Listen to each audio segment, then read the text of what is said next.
The manhwa starts with a view of a bedroom door. From the sounds inside, it's clear that two people are talking intensely. The man asks if she could move a bit. Even though she's hurt, they continue. They seem to reach a significant moment, and he asks, "You okay?" with concern in his eyes. She replies, "Yes," and he compliments her. She holds onto him tightly as he reassures her. Pitch black. She wonders how she ended up here. Backtrack to a while ago. Our female protagonist stands at the fancy gate of a villa, a bit away from town. She is here for a job interview as a housekeeper. She's been running from gangsters and really needs this job to take care of her basic needs. She had an itchy nose and coughed a bit before ringing the doorbell. A voice she recognized answered. It was the same person she had talked to the day before when they set up the interview for today. The gate opened, she walked in, and waited just as she had been instructed. Our female protagonist looks up and sees the mansion in the distance. She's amazed by how it looks. The place seems really empty and abandoned now, but she's sure it will look much better in the spring. It's winter right now, so everything looks a bit dull. The job is only for 3 months, and it's exactly what she wants. A lady comes up to her and praises her for being on time, definitely a plus for punctuality. They head inside, and she makes sure to close the gate behind her before continuing forward. They walk for a while before meeting Mr. Jong. He looks like a really cheerful guy, with a big, cheeky smile on his face. He's introduced as the gardener. He then asks if the young lady is a guest at the villa. Our protagonist is introduced as the new housekeeper, and she looks really surprised. She's not expecting this at all because she hasn't even had an interview yet. Mr. Jong welcomes her to the villa, and she continues on with her interviewer.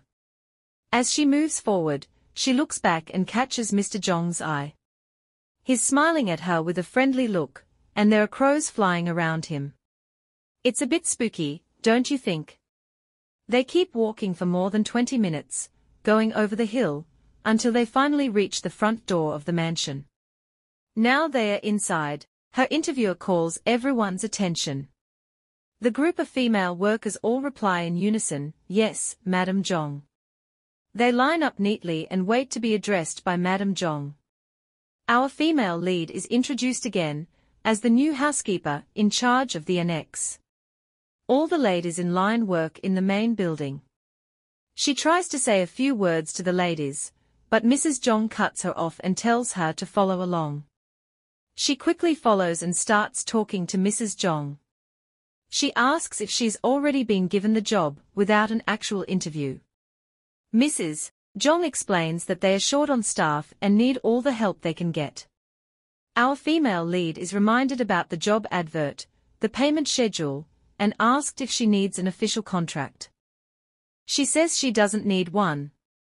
She thinks to herself that this is better. She has a good job, a place to stay, food taken care of, and no paperwork. It's exactly what she wants right now. They reach the annex, walk inside, and wow, it's huge. It's also really fancy and shiny. Suddenly, there are loud barks, and our protagonist tenses up. She asks Mrs. Jong if they have dogs at the mansion. Mrs. Jong explains that there are dog houses behind the gardener's area where Mr. Jong stays.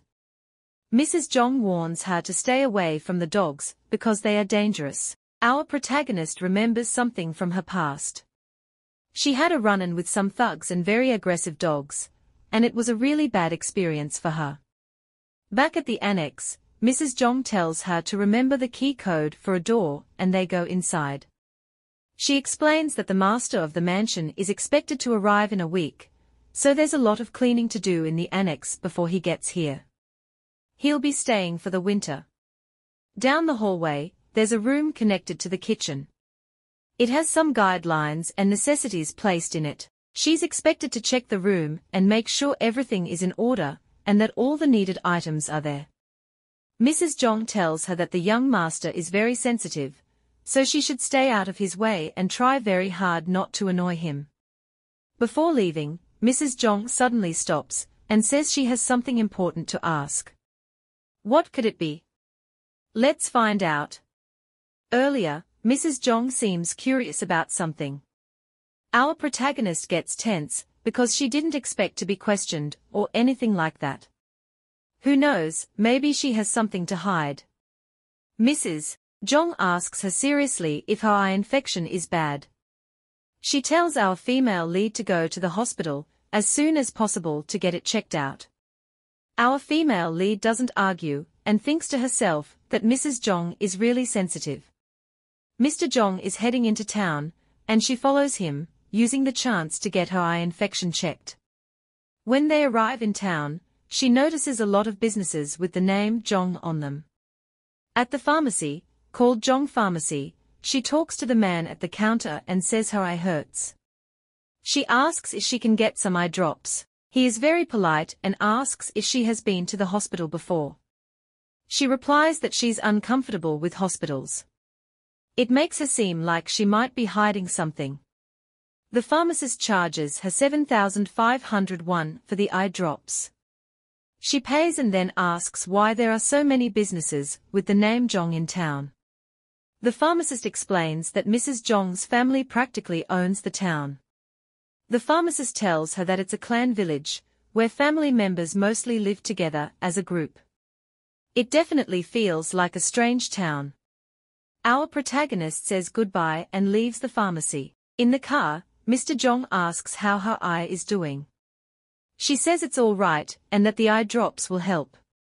Mr. Jong says he hopes it gets better before the young master arrives.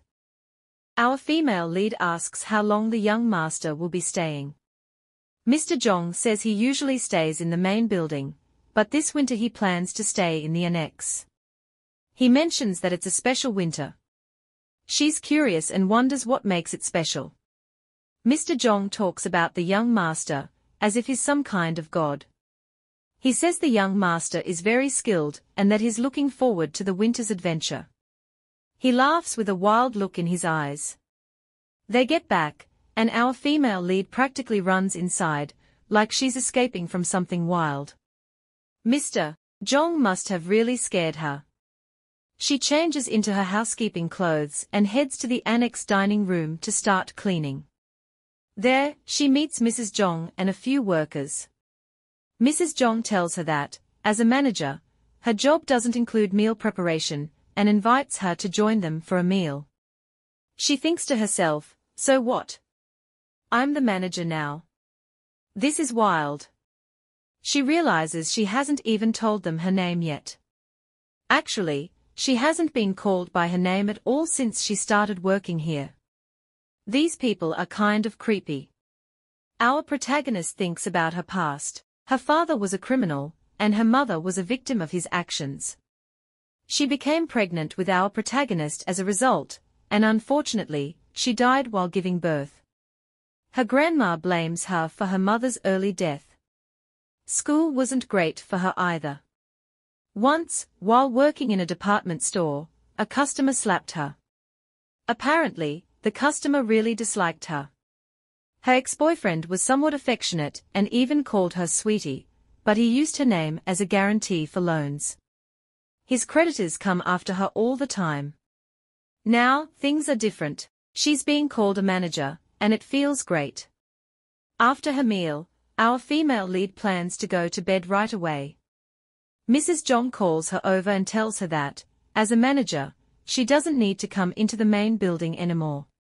The young master is arriving today, so she needs to take care of all his needs and eat her meals with him from now on. Since the young master is very spontaneous, the manager has to be ready at any time of the day. Mrs. Jong gives her a jar of candy and tells her to put it in different places around the annex. It's apparently the master's favorite snack. Our protagonist thinks about the young master. He eats candy and seems like a school kid or something. Maybe her job will be easier than she expected.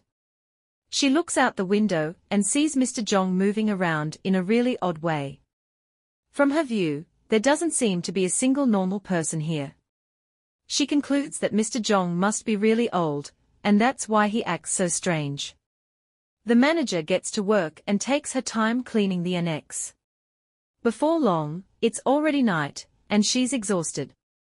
She's sweating from all the work. Since no one else is around, she decides to take a bath in the bathtub. It seems like a great way to relax after a long day. She takes off her work clothes and notices the injury on her back. A memory comes to her. A man had talked to her like she was a commodity, saying they would keep her eyes, but take one of her kidneys. She's been through some really tough times. Back in the bathroom, she gets into the bathtub and wonders why that memory came up. Suddenly, she hears footsteps outside. Someone's coming. The key code is entered. She needs to get out of the bathroom right now. She hurries to dress, but struggles with her zipper. She thinks to herself, Mrs. Jong would be so angry if she found out I used the young master's spa. I might even get kicked out because of it. The young man comes in and sees the manager dressing in his spa. He questions her, then helps with her zipper. He's so close to her, making her uncomfortable. Noticing her pained expression, he asks if she's hurting. She says she's fine, but would appreciate it if he left her alone. The young man moves even closer, staring her in the face with a grin. He tells her she looks sexy when she's in pain. He is very handsome. Who is he? Let's find out. She's freaking out and has no idea what to do. She just wants to get out of this mess fast. The phone rings. Saved by the bell, or I guess the ringtone. She says she needs to answer it so she doesn't get in trouble, and quickly runs off.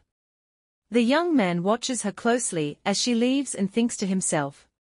Putting her in a tough spot isn't something he wants to do. Something is up, and we'll find out soon. Now, let's head to the dining room.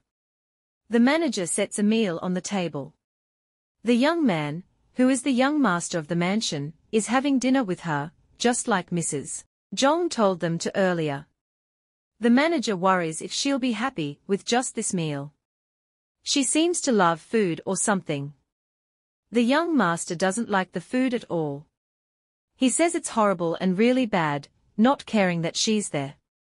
Our female lead is shocked by his words and just sits there, not saying a thing. Then he gets up and goes to his room. Our protagonist finishes her meal and then does a few more chores before going to bed. She's had a really busy day and is super tired. She decides to take a shower in the morning because she's just too exhausted to do it tonight. Noises in the house. Creaking sounds fill the air and our female lead wakes up. Her eyes widen, something's happening. She tries to move but can't. She doesn't want to be taken. But wait, taken by who? She screams and wakes up sitting in her bed. Was it a nightmare? Or something else?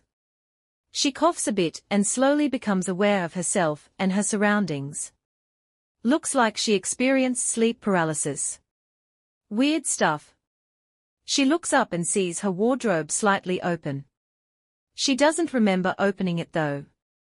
She moves closer, step by step. She's really scared and taking her time, because everything feels so weird.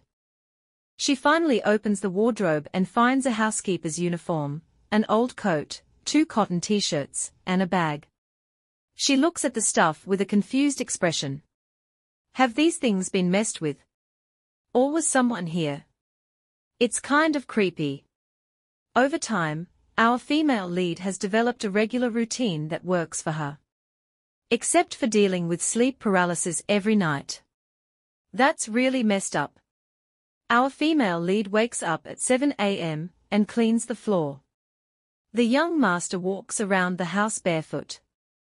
It's clear he's a special person. By 8:30 in the morning, the manager picks up their breakfast from the glass hallway and sets the table by 9.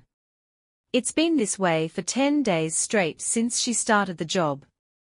Today, though, she strikes up a short conversation with the worker who brings their meal. Our female lead asks the worker a question, and she's happy to answer. She thinks about whether to mention her recurring sleep paralysis, and the strange wardrobe opening, but decides against it. Instead, she asks if Mr. Jong, the gardener, will be going into town soon. The worker thinks it's because of her eye infection, and tells the manager to make sure she goes to the hospital soon since it could be dangerous for the young master if the infection is still active. Our protagonist thinks to herself, I'm the one who's sick, but they are all worried about the young master. They are so rude. She forces a smile and tells the worker that she definitely doesn't want anything to happen to their precious master, so she agrees to go into town right away. Then, she goes to the young master and lets him know she'll be heading out for a while before lunch. He asks where she's going. She tells him she's going into town because of her eye infection and doesn't want him to catch it. He moves closer, standing right up against her, and touches her cheeks.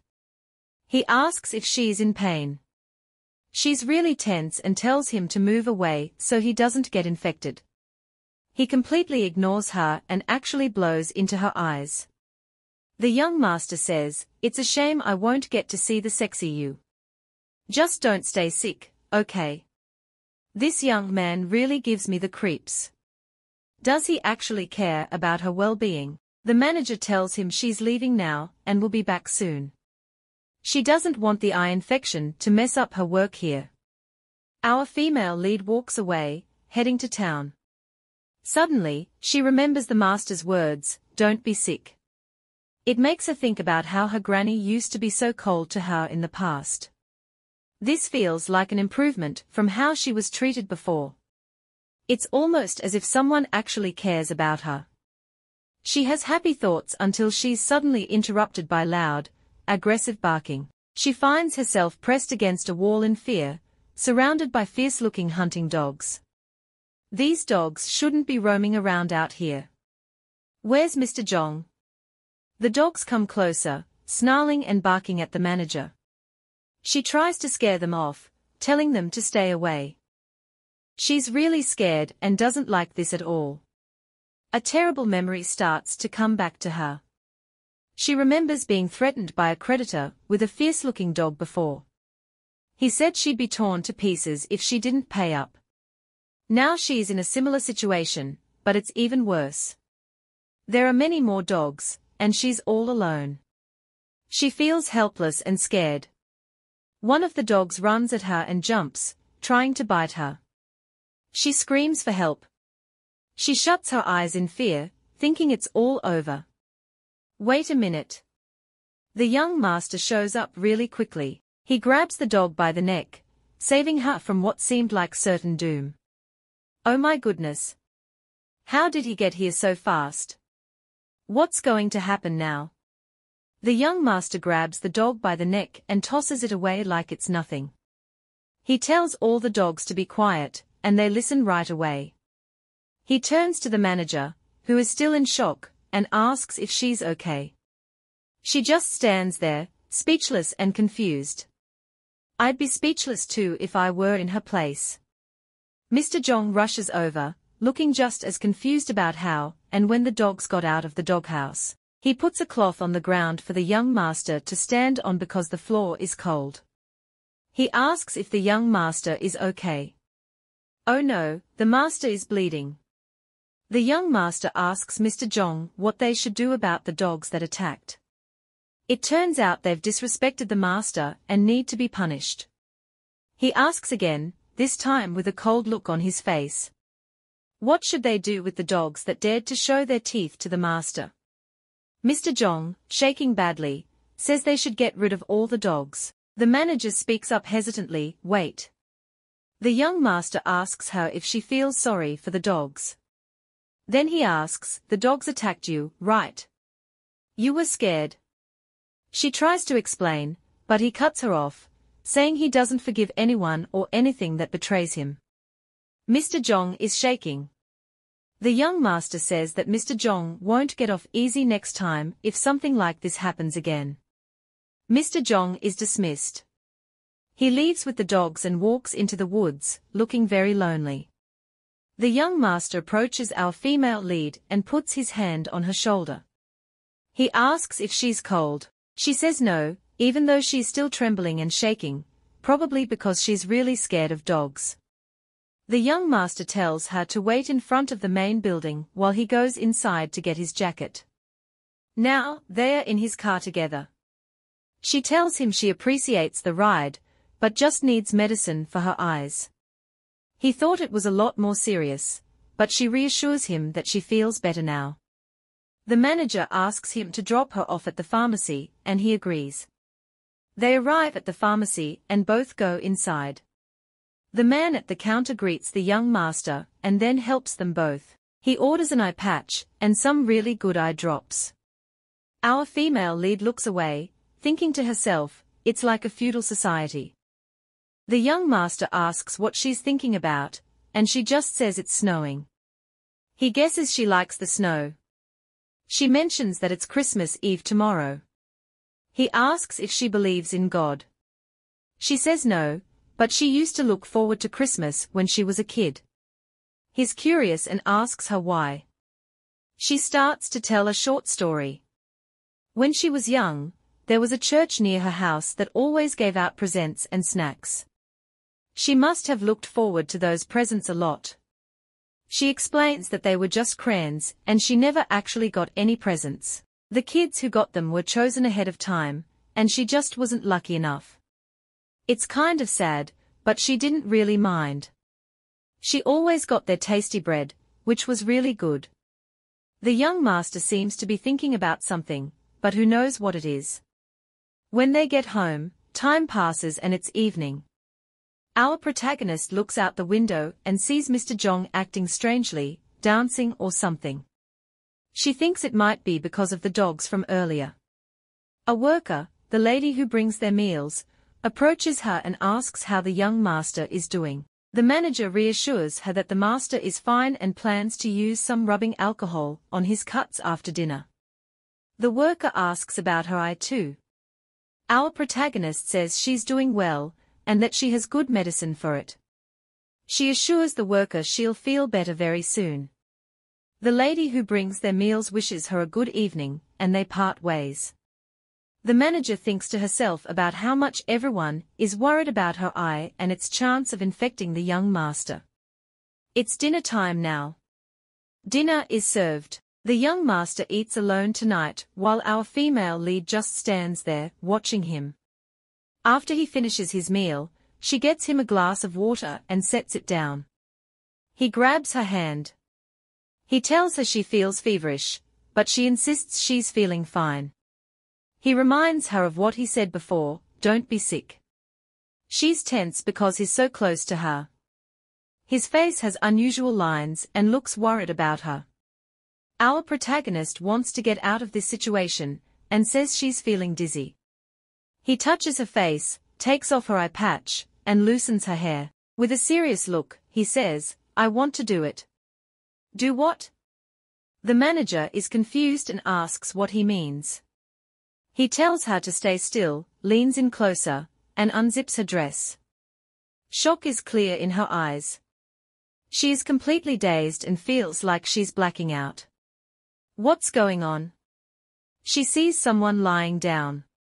Our protagonist calls for her mom, but oh no, it's her creepy grandmother. Her heart pounds in her chest. She doesn't like the look in her grandmother's eyes and feels a serious ache in her eyes. They hurt so much that she falls on her back and screams. She blames the pharmacist, thinking he must have given her poisonous eye drops. She notices her wardrobe is slightly open and sees someone inside. Who is it? It's a little boy. He steps out and walks over to her, lying on the floor in pain from her hurting eyes. She screams, I don't want to die. The little boy walks up to her and touches her eyes. He says something, but all she hears is murmuring. Then she hears him ask, do you see me now? She replies yes, and he smirks. Then he says, hurry up and go. Her mind is really foggy, but she slowly starts to wake up and regain her senses. Now, our protagonist is fully awake. For some reason, the young master is shirtless. He asks if she's all right and tells her to get some more sleep since she has such a high fever. She jumps out of bed, putting on his top. She's only wearing underwear below the waist. Oh no, she's panicking. She remembers how she ended up wearing his top. It happened while she was half conscious and slowly passing out. But she listened to the young master carefully. She's startled, gets up from the bed, apologizes, promises to return his top tomorrow, and rushes out of the room. The young master watches her leave with a grin on his face. She walks back to her room, wondering if the master is a good person. She hopes he is. After rushing back to her room, she is drenched in sweat. She takes a shower to wash it off. Standing in the shower, she blushes deeply, feeling embarrassed that he saw her like this. She really didn't want the young master to see her this way. She notices a scar on her belly, a reminder of the time she lost her kidney to the cruel creditor. The creditor even threatened to take her liver next time. Still in the shower, she tells herself she'll get her revenge and that those people will pay for what they did to her. The clock rings. After the rough night she had, it's morning again. Our female lead is still tired, but wait, her eyes don't hurt anymore. That's strange, right? Could it be because of the dream she had? She pushes that thought aside and gets ready to clean the mansion. From behind her, she hears, "Merry Christmas." It's the young master. The manager wishes him a Merry Christmas too. Then she asks if he had a good night's sleep and offers to bring him his breakfast. He says he didn't sleep well last night. Our protagonist asks if the boiler is broken and tells the young master she'll check it after serving his breakfast. He has a grin on his face again. The young master explains that he didn't sleep well because someone wore his shirt, so he had no choice but to sleep without clothes. He could have used pajamas or something. The manager offers his shirt back, folded, and thanks him for taking care of her when she was weak. The young master doesn't seem satisfied with just that. He wants something more. He offers to take her out after breakfast and get her a present. The manager asks what kind of present. The young master looks at her with a grin and says crayons. He's obviously teasing her about her story of never getting crayons when she was younger. They head into town. When they arrive at a location, the young master tells her to get out of the car. They are at the Jong Boutique, the clothing store across from the pharmacy. Wait, they don't sell crayons at a boutique, do they? They both step inside and are greeted by two ladies at the store. The ladies speak to our protagonist. The ladies at the store talk to her about her clothing. Our female lead is dressed lightly for the cold weather. The young master says they are there to get her some warm gloves, boots, and a coat. She's startled. She didn't expect to get new clothes or go shopping with the young master on Christmas Day. She tries to decline the offer, saying she's not cold anymore. The young master insists she's not being honest. He remembers she got sick after trembling in the cold the day before. Our female lead insists she wasn't trembling because she was cold, she was scared. The young master also asks for a thick muffler, saying it's a lot better than a pack of crayons. He then heads to the hospital upstairs. The storekeeper asks if there's anything specific the young master needs. He says he'd like a coat, one that looks good at dawn. He wants a dark navy coat, because it will look good at dawn. It's a very specific request. The young master says that will be all for now and takes his leave. Our female lead wants to stop him, but the shopkeepers hold her back and suggest she take a seat. They introduce a sample book for their wares and start suggesting outfits that will look good on her. She just sits there and watches. She is reminded of something that happened 2 years ago. It was with her ex-boyfriend, the one who used to call her sweetie. He promised to take her shopping for nice clothes, but ended up taking her to meet loan sharks instead. They waved an IOU in her face, and it cost her a lot. She was really naive back then. Back at the store, she feels tense because of her past trauma. The shopkeeper notices that she looks scared and asks why. She snaps out of her confusion and realizes she's been caught up in her own thoughts.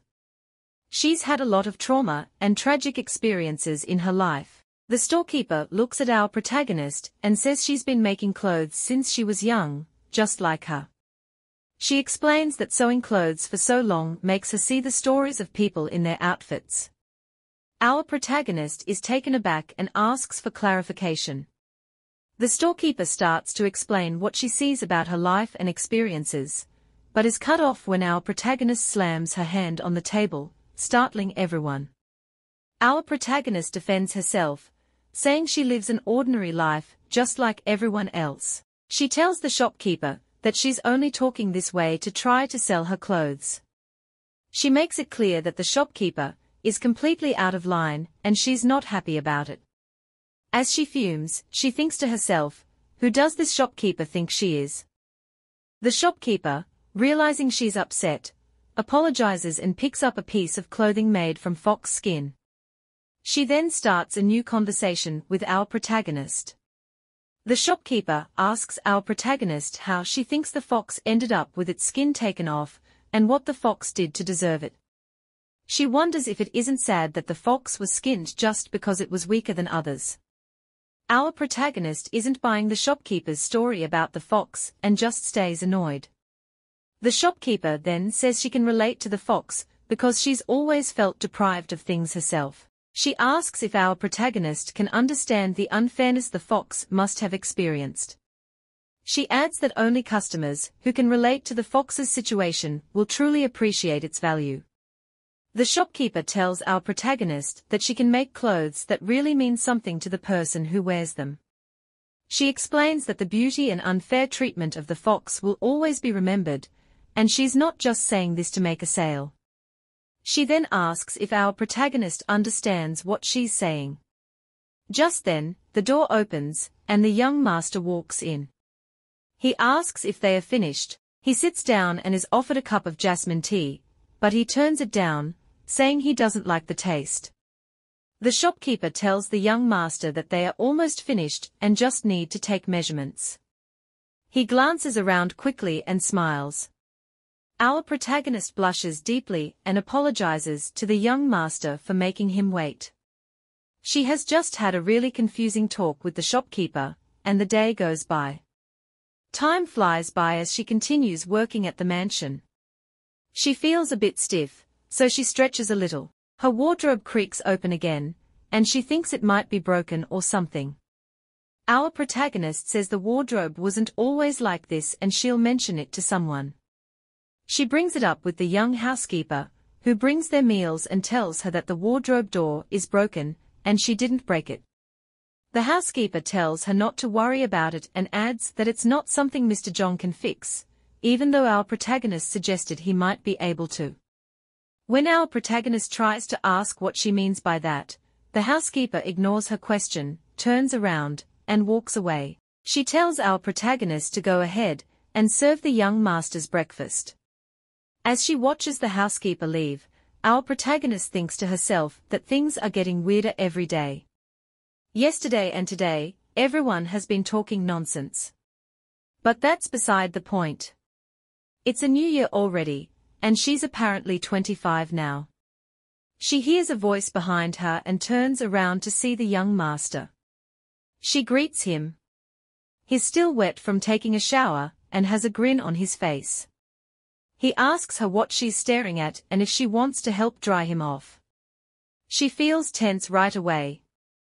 He then asks again if she wants to dry him all over, reminding her that he did the same thing the night they met and hasn't forgotten. He steps closer to her, and says he clearly remembers her being completely soaked with water. Our protagonist is backed up against the table now, and the young master leans in even closer. He asks why she keeps moving back, and looks her straight in the eye with intense focus. He asks again if she wants to dry his hair. She's tense but manages to answer, saying that if he's asking as her employer, she has no objections. The young master keeps grinning and starts to walk away, telling her to let him know if she changes her mind. He then takes a seat, ready for his breakfast. As he sits down, he tells her not to get the chair for him next time. Our female lead asks if she did something wrong, wondering why he said that. He reassures her that she's fine, and that he doesn't like being treated like an employer by her. He's enjoying his meal and tells her to go into town with Mr. Jong after his breakfast. He reminds her that they need to get her clothes and that he wanted to go with her, but something came up. He asks if she still wants to go with him, but she declines, saying she'll go with Mr. Jong instead. The young master really wanted to go with her, but it seems like she doesn't want that. With a disappointed look on her face, she thinks to herself that things aren't going as planned. She feels stuck in a really hopeless situation, and she's overthinking everything the young master did or said. It's all starting to feel absurd to her. Now she's in the car with Mr. Jong, heading into town, and the ride is very quiet. Mr. Jong finally breaks the silence. He tells her that he's training the dogs properly so she won't have to deal with that scare again. She apologizes and says it's her fault, but he insists it's not her fault. Mr. Jong is shaking badly and starts speaking in a mix of words that don't make much sense. She thinks about how the rabbit could have caused a big problem and feels frustrated. Everything seems so confusing right now. She tries to calm Mr. Jong down, telling him it's okay. After leaving behind Mr. Jong and the strange feeling in the car, she heads to the Jong boutique. When she swings open the door, she meets the two shopkeepers again. They greet her warmly and welcome her inside. The shopkeeper asks if she feels cold and offers her some jasmine tea, but she declines. The shopkeeper thanks Mrs. Jong, who leaves in a hurry, then turns her attention to our protagonist. She comments that our female lead seems to have lost weight, probably because she hasn't been getting enough to eat lately.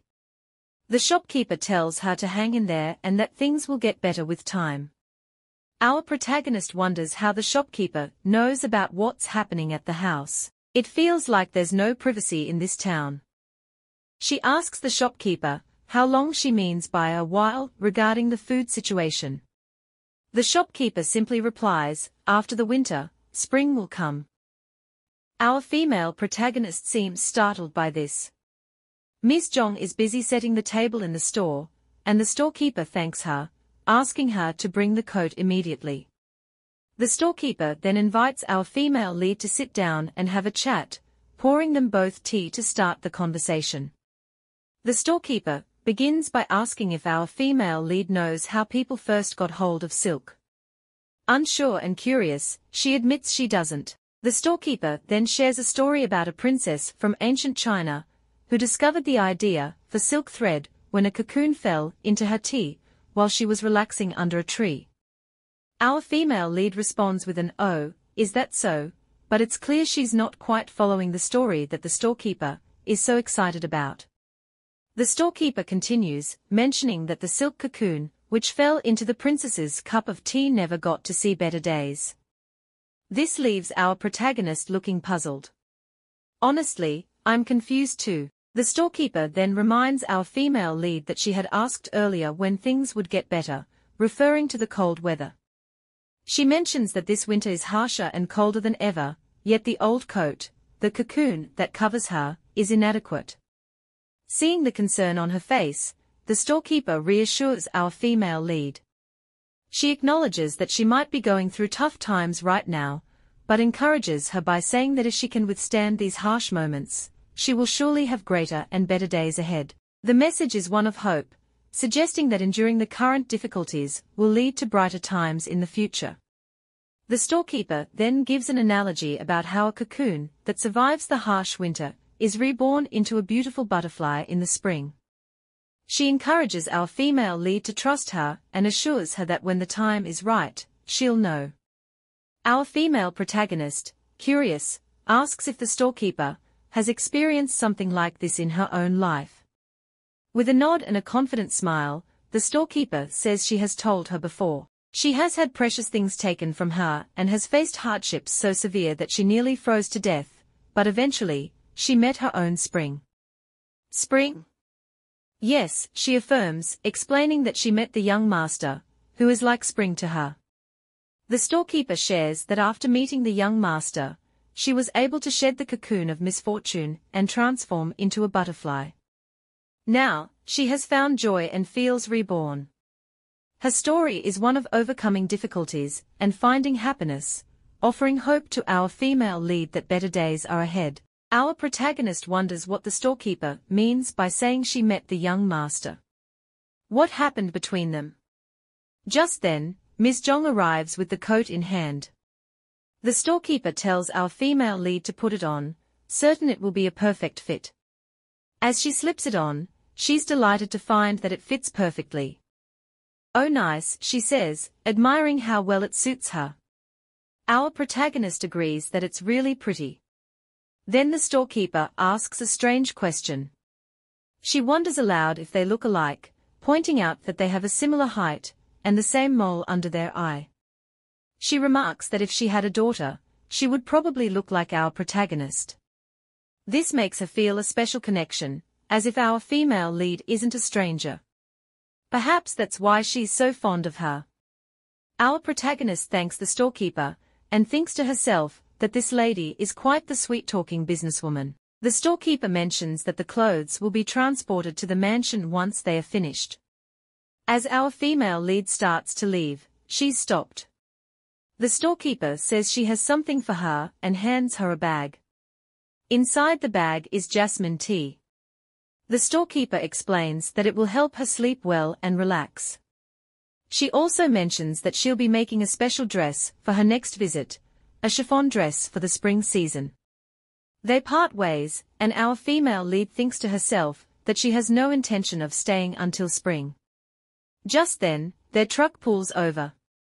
Mr. Jong suddenly remembers he forgot something and apologizes to our female lead, asking if she can continue on her own, while he goes back to retrieve it. She thanks him for the ride and assures him she'll be fine walking the rest of the way. As she heads in, she is met by the young master, who inquires about her visit. Remembering the storekeeper's words about him being like spring, she wonders what that could mean. She explains that everything went smoothly and that she liked the clothes she got, expressing her gratitude. Curious, she asks if he was leaving the house since he came all the way down to meet her. He mentions he came to pick someone up, leaving her puzzled. He then questions if she truly doesn't know, or if she's just pretending not to understand. He asks her to follow him. As they walk, the young master notices the bag she's carrying and asks about it. She explains that it's jasmine tea given to her by the storekeeper, Ms. Jong. Curious, he asks why she calls her Ms. Jong. She replies that it's the name of the boutique, and that the manager calls her that, so she assumed it's her real name. He clarifies that Jong isn't her real name, it's her husband's name. This makes our female lead wonder about the relationship between the storekeeper and the young master. Why did she refer to him as her spring? It seems like a strange way to address someone if there isn't a deeper connection. Noticing her shiver slightly, the young master asks if she's cold, but she assures him she's all right. He suggests they go see the new puppy. She hears puppy and immediately feels uneasy because she really doesn't like dogs. The puppy was born just a few days ago, and it has only recently opened its eyes and started walking. The young master asks if she doesn't mind coming along if she's feeling bored. She stands there, visibly trembling. He approaches her and asks if she doesn't like dogs. She admits she's terrified of them and finds them intimidating. He says it's clear she has a strong dislike for them and wants to know why. She explains that dogs have frightened her in the past. She recalls a time when dogs cornered her and barked and snarled aggressively. She witnessed them viciously attacking a man, tearing him apart. She still remembers every horrific detail, and she could only stand there helplessly, watching him scream in pain. The scene she describes is truly horrific. The blood had soaked the floor, and the dogs had attacked because the man had defaulted on his payments. The loan sharks, who were responsible, did this to make a point. They laughed at her and threatened her, saying she would face the same fate if she didn't pay them back or if she tried to escape. As she talks about it, she starts to cry, feeling overwhelmed by the memory. She thinks to herself that those loan sharks are terrible people who deserve to die. The young master notices her tears and asks if that's what she wants. He touches her waist, pulls her close, and asks if she wants him to make sure every single one of them is gone. He looks her straight in the eye and asks again if she really wants them all dead. She wonders if he's serious. He doesn't seem to be joking around. What will happen next? The young master grabs hold of her and asks if she really wants every single one of them dead.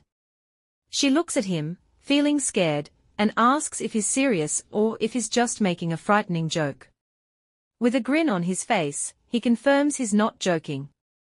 She feels tense and confused, not sure what's happening. The young master explains that he's not a forgiving person, especially when someone defies him.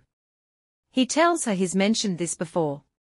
Placing a hand on her shoulder and leaning closer, he says if she changes her mind, she should let him know. He adds that, unlike those men who harassed her, he's like a dog himself, an obedient dog to his master. The way he describes himself is really strange. Our protagonist has a scared, puppy dog look on her face. She's clearly startled by his words, and the way his smile is both brutal and strangely attractive. It's almost as if he considers her special enough to offer something so intense. The next day, she's in bed and hears a low, raspy voice asking if she wants them dead, those who defy the master. The voice keeps echoing in her mind, repeating those same words. She hears a creak from her wardrobe and sits up in bed, staring at it. She gets up and clutches her head, trying to make sense of the unsettling sounds. She's still a bit drowsy from sleep. The wardrobe door is open again, so she steps closer to shut it.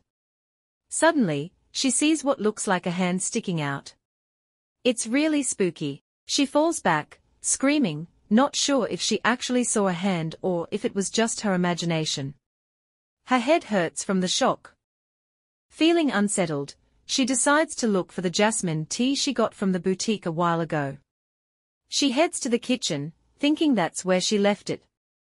There, she finds the young master sitting alone with an hourglass in his hand. He mentions that there isn't much candy left.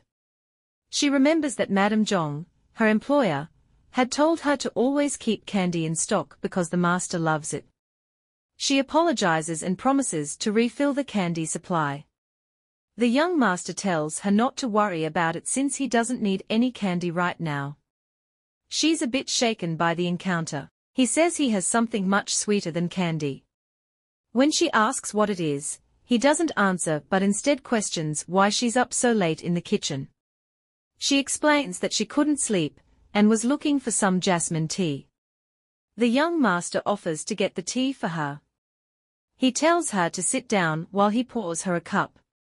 He advises her not to drink too much, but to enjoy the aroma of the tea, as that will help her relax. The young master seems to know a lot about tea. She asks if he'll have some tea too, but he declines, saying he doesn't like the taste of tea leaves. He mentions that he prefers meat over greens. She's a bit confused because she thought he enjoyed meals with vegetables. He explains that he actually doesn't have a choice in what he eats. He then turns the hourglass and says it's a tradition he follows during fasting periods. Fasting? She wonders about the hourglass and asks if he does this kind of fasting every year. He explains that it's not a yearly tradition, and that this winter is different. She's curious, but will have to wait to find out more. She remembers Mr. Zhong's strange comment about this winter, and how he seemed almost maniacal when he said it. Wanting to leave, she wishes the young master a good night, but he insists she stay. He says he's not sleepy yet, and doesn't want to be alone. She apologizes and sits back down. The young master smiles at her and starts to tell a story from his childhood. He recalls a winter when he was coming back from a funeral. His only friend at the time had passed away, which was very sad. He was feeling dizzy, so he stepped out of the car for a moment to clear his head. While he was outside, he was surprised by a wonderful smell that filled the air. The young master describes a sweet aroma that filled the air, something he had never smelled before. He followed the scent to its source and ended up in an alley. There, he found a poor-looking little girl who was the source of the aroma. It was strange because she was wearing very light clothes for the freezing weather. He notes that she was very dirty, but the sweet smell was coming from her. The scent was heavy and sticky, like candy. He says that the girl's misfortune was somehow amazingly sweet. This makes our protagonist uneasy. She wonders how anyone could think that someone's misfortune is sweet. She's also disturbed by the thought of the hand she saw in her wardrobe earlier, and starts to worry if the young master could have locked a child in there. The young master pops a candy into his mouth and then offers her some by kissing her and passing the candy with his lips. She is completely stunned and doesn't know how to react. He mentions he's getting tired of living on just candy and licks his lips. It's clear he's quite mischievous. He touches her face and points out that she's giving him those puppy dog eyes again.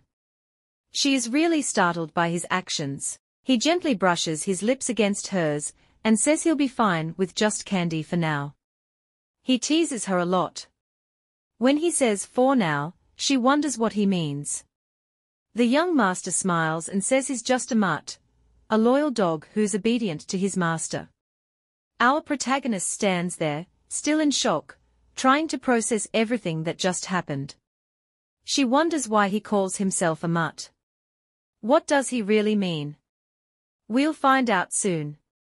The young master smiles, says he's ready to go to bed, and wishes the manager a good night before walking away. She's left sitting alone, feeling frozen. Her mind races with anxiety, doubts, and the weirdness of the candy and kiss. She remembers the storekeeper calling the young master the spring, and it makes her angry. She grits her teeth and mutters liar.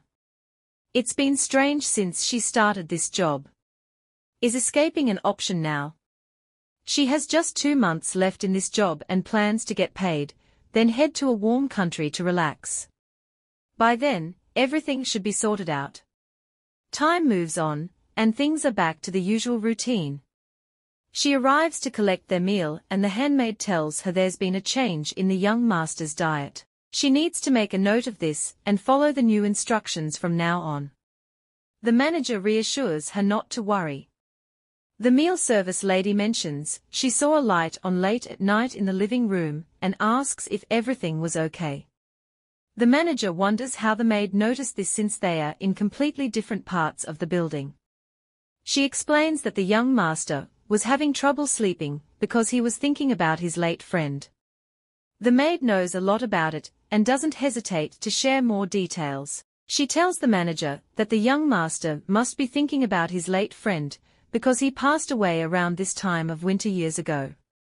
She adds that the friend's 14th anniversary was actually 2 days before the manager arrived. It's quite a lot of information. The manager comments on how well the maid remembers everything in such detail, clearly impressed. The maid continues, saying that the young master's late friend was actually Madame Zhong's son. Madame Zhong had grown up in the same neighborhood and had taken care of him like a little brother. The manager apologizes for bringing up something so personal, but the maid reassures her that it's okay, and she shouldn't worry about it. The maid moves closer with a serious look and tells the manager to report any strange or similar situations in the future if they come up. It's almost like she's expecting something to happen soon. The manager is a bit surprised but manages to respond, and they go their separate ways. She stands there for a moment, replaying their short conversation in her mind, and wonders if the maid is keeping an eye on the young master. She already had her suspicions and now her thoughts are all over the place. She remembers the young master ordering Mr. Zhong to get rid of all the dogs, the story about the young girl with a sweet-scented misfortune, Madame Zhong's late son, and the spookiest of all, the hand in the wardrobe. There's definitely something off about the young master. She can't quite figure it out, but she has a really bad feeling about it. And honestly, so do I. The food is served. The manager thinks that none of what's happening has anything to do with her. She's just looking forward to getting paid and leaving afterward. The young master is here. He asks if she slept well. She greets him properly and serves his breakfast, which is really fancy.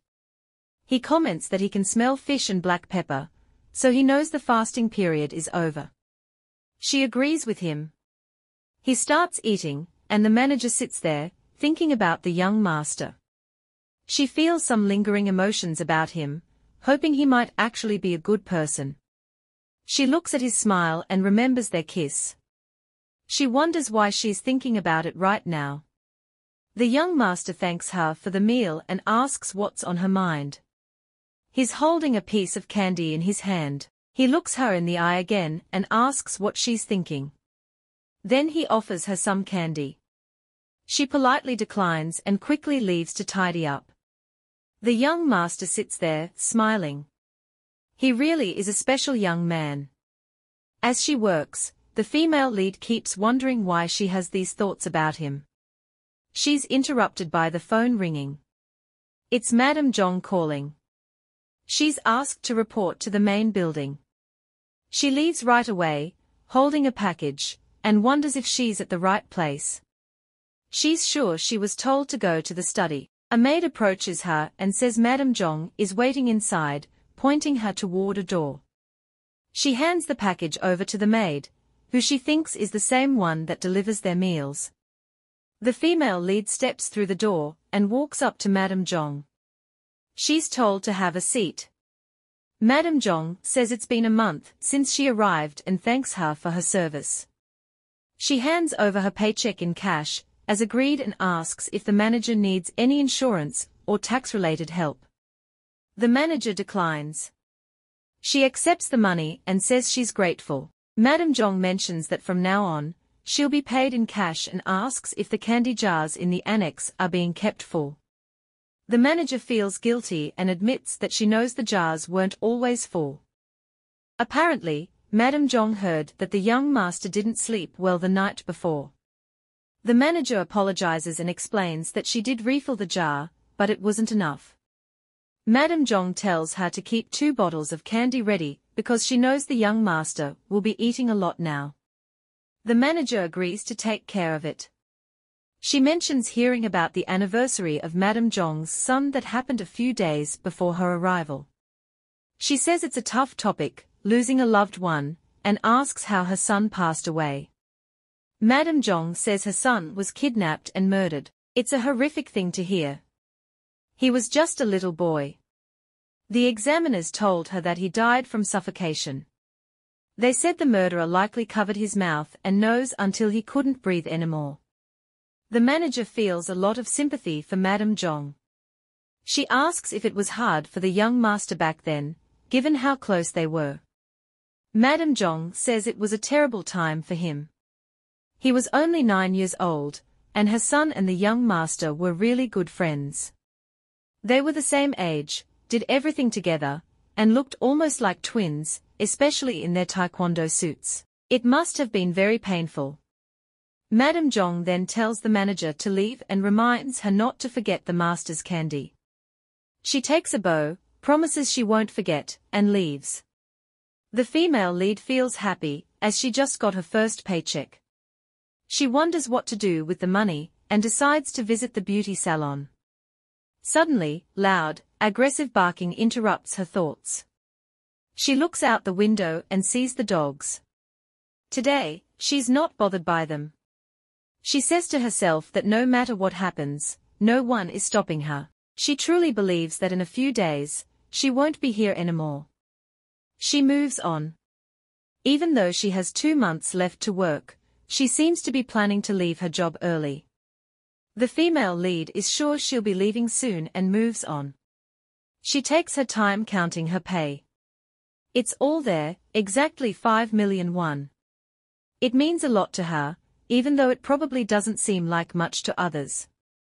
Just looking at Madame Zhong's breastpin and the main building housekeeper's earrings, they would be worth a lot more. But for her, this is a huge amount of money because she's always been poor. The only time she made over 2 million won was after working non-stop, day and night, without any holidays. Despite that, she was still broke because loan sharks took all her money.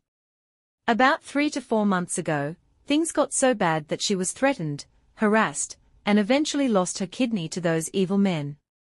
Her life has never been easy, not even in childhood. She used to live in a small place, just a bit better than poor hillside villages. She had tough nights because her grandma was a sad, drunk old lady. But mornings were even worse. She'd have to flee from home and run all the way to school. One day, while outdoors, she ended up at the street facing the main road. There was a department store that looked very luxurious, not fitting in with the town she lived in. You had to spend over 10,000 won for a normal meal there. It was often visited by sophisticated people, the upper 1% of society, and not by someone like her. She would always feel small and inferior. That doesn't stop her curiosity, or her desire to be there. She often looks at the ladies in the department store, admiring their beautiful hairstyles and glamorous outfits. She decides she'll make money and dress just as well. She plans to go to the salon to get her hair and nails done. She takes out some money for the salon and keeps the rest in her locker, not wanting to lose it. She feels happy and lies on her bed, laughing to herself with anticipation. If I were in her shoes, I'd feel good too. She says she'll leave for a warm country, so she doesn't mind being scared. The people in this house scare her a lot more. For all she knows, the young master could be a child murderer. She's also wary of the Zhong village people, who seem really suspicious. She talks to the strange voice she's been hearing, asking it to leave her alone. She's being haunted but remains casual about it. She lies down, covers up, and tries to sleep. Tonight, the creepy wardrobe creaks open again, and a raspy voice comes from inside. The voice tells her not to go. It approaches her, asking her to stay with it. She feels uncomfortable, but is still unconscious, as it looms over her. The dark figure speaks to her, saying if she can now see it, she should bring something. She feels suffocated and wants to be left alone. It's not just sleep paralysis anymore. She wakes up suddenly. The voice tells her she's being summoned by someone. She asks who's calling and follows the strange voice. She walks around in the dark, heading somewhere. At the sound of the young master's whistle, her body moves like a puppet on strings. She climbs the stairs, and the voice tells her he's in the spa. She opens the door and steps in. Oh gosh, the female lead is shocked to see the young master sitting there. It's like he was expecting her. He greets her casually and asks if she can't sleep again. He's naked and in the water, but he's calm and composed. She doesn't know what to say. He asks why she's here so late at night. She explains that she was half asleep and somehow ended up here. He grins and tells her to come closer. He says he'll move closer to her if she doesn't respond, as he doesn't mind who's moving. The manager steps closer, one step at a time. He sits up in the bath, and she's very close now. He touches her hair and tells her it's beautiful. She mentions that she plans to cut it soon, and he says he's sure she'll still look beautiful.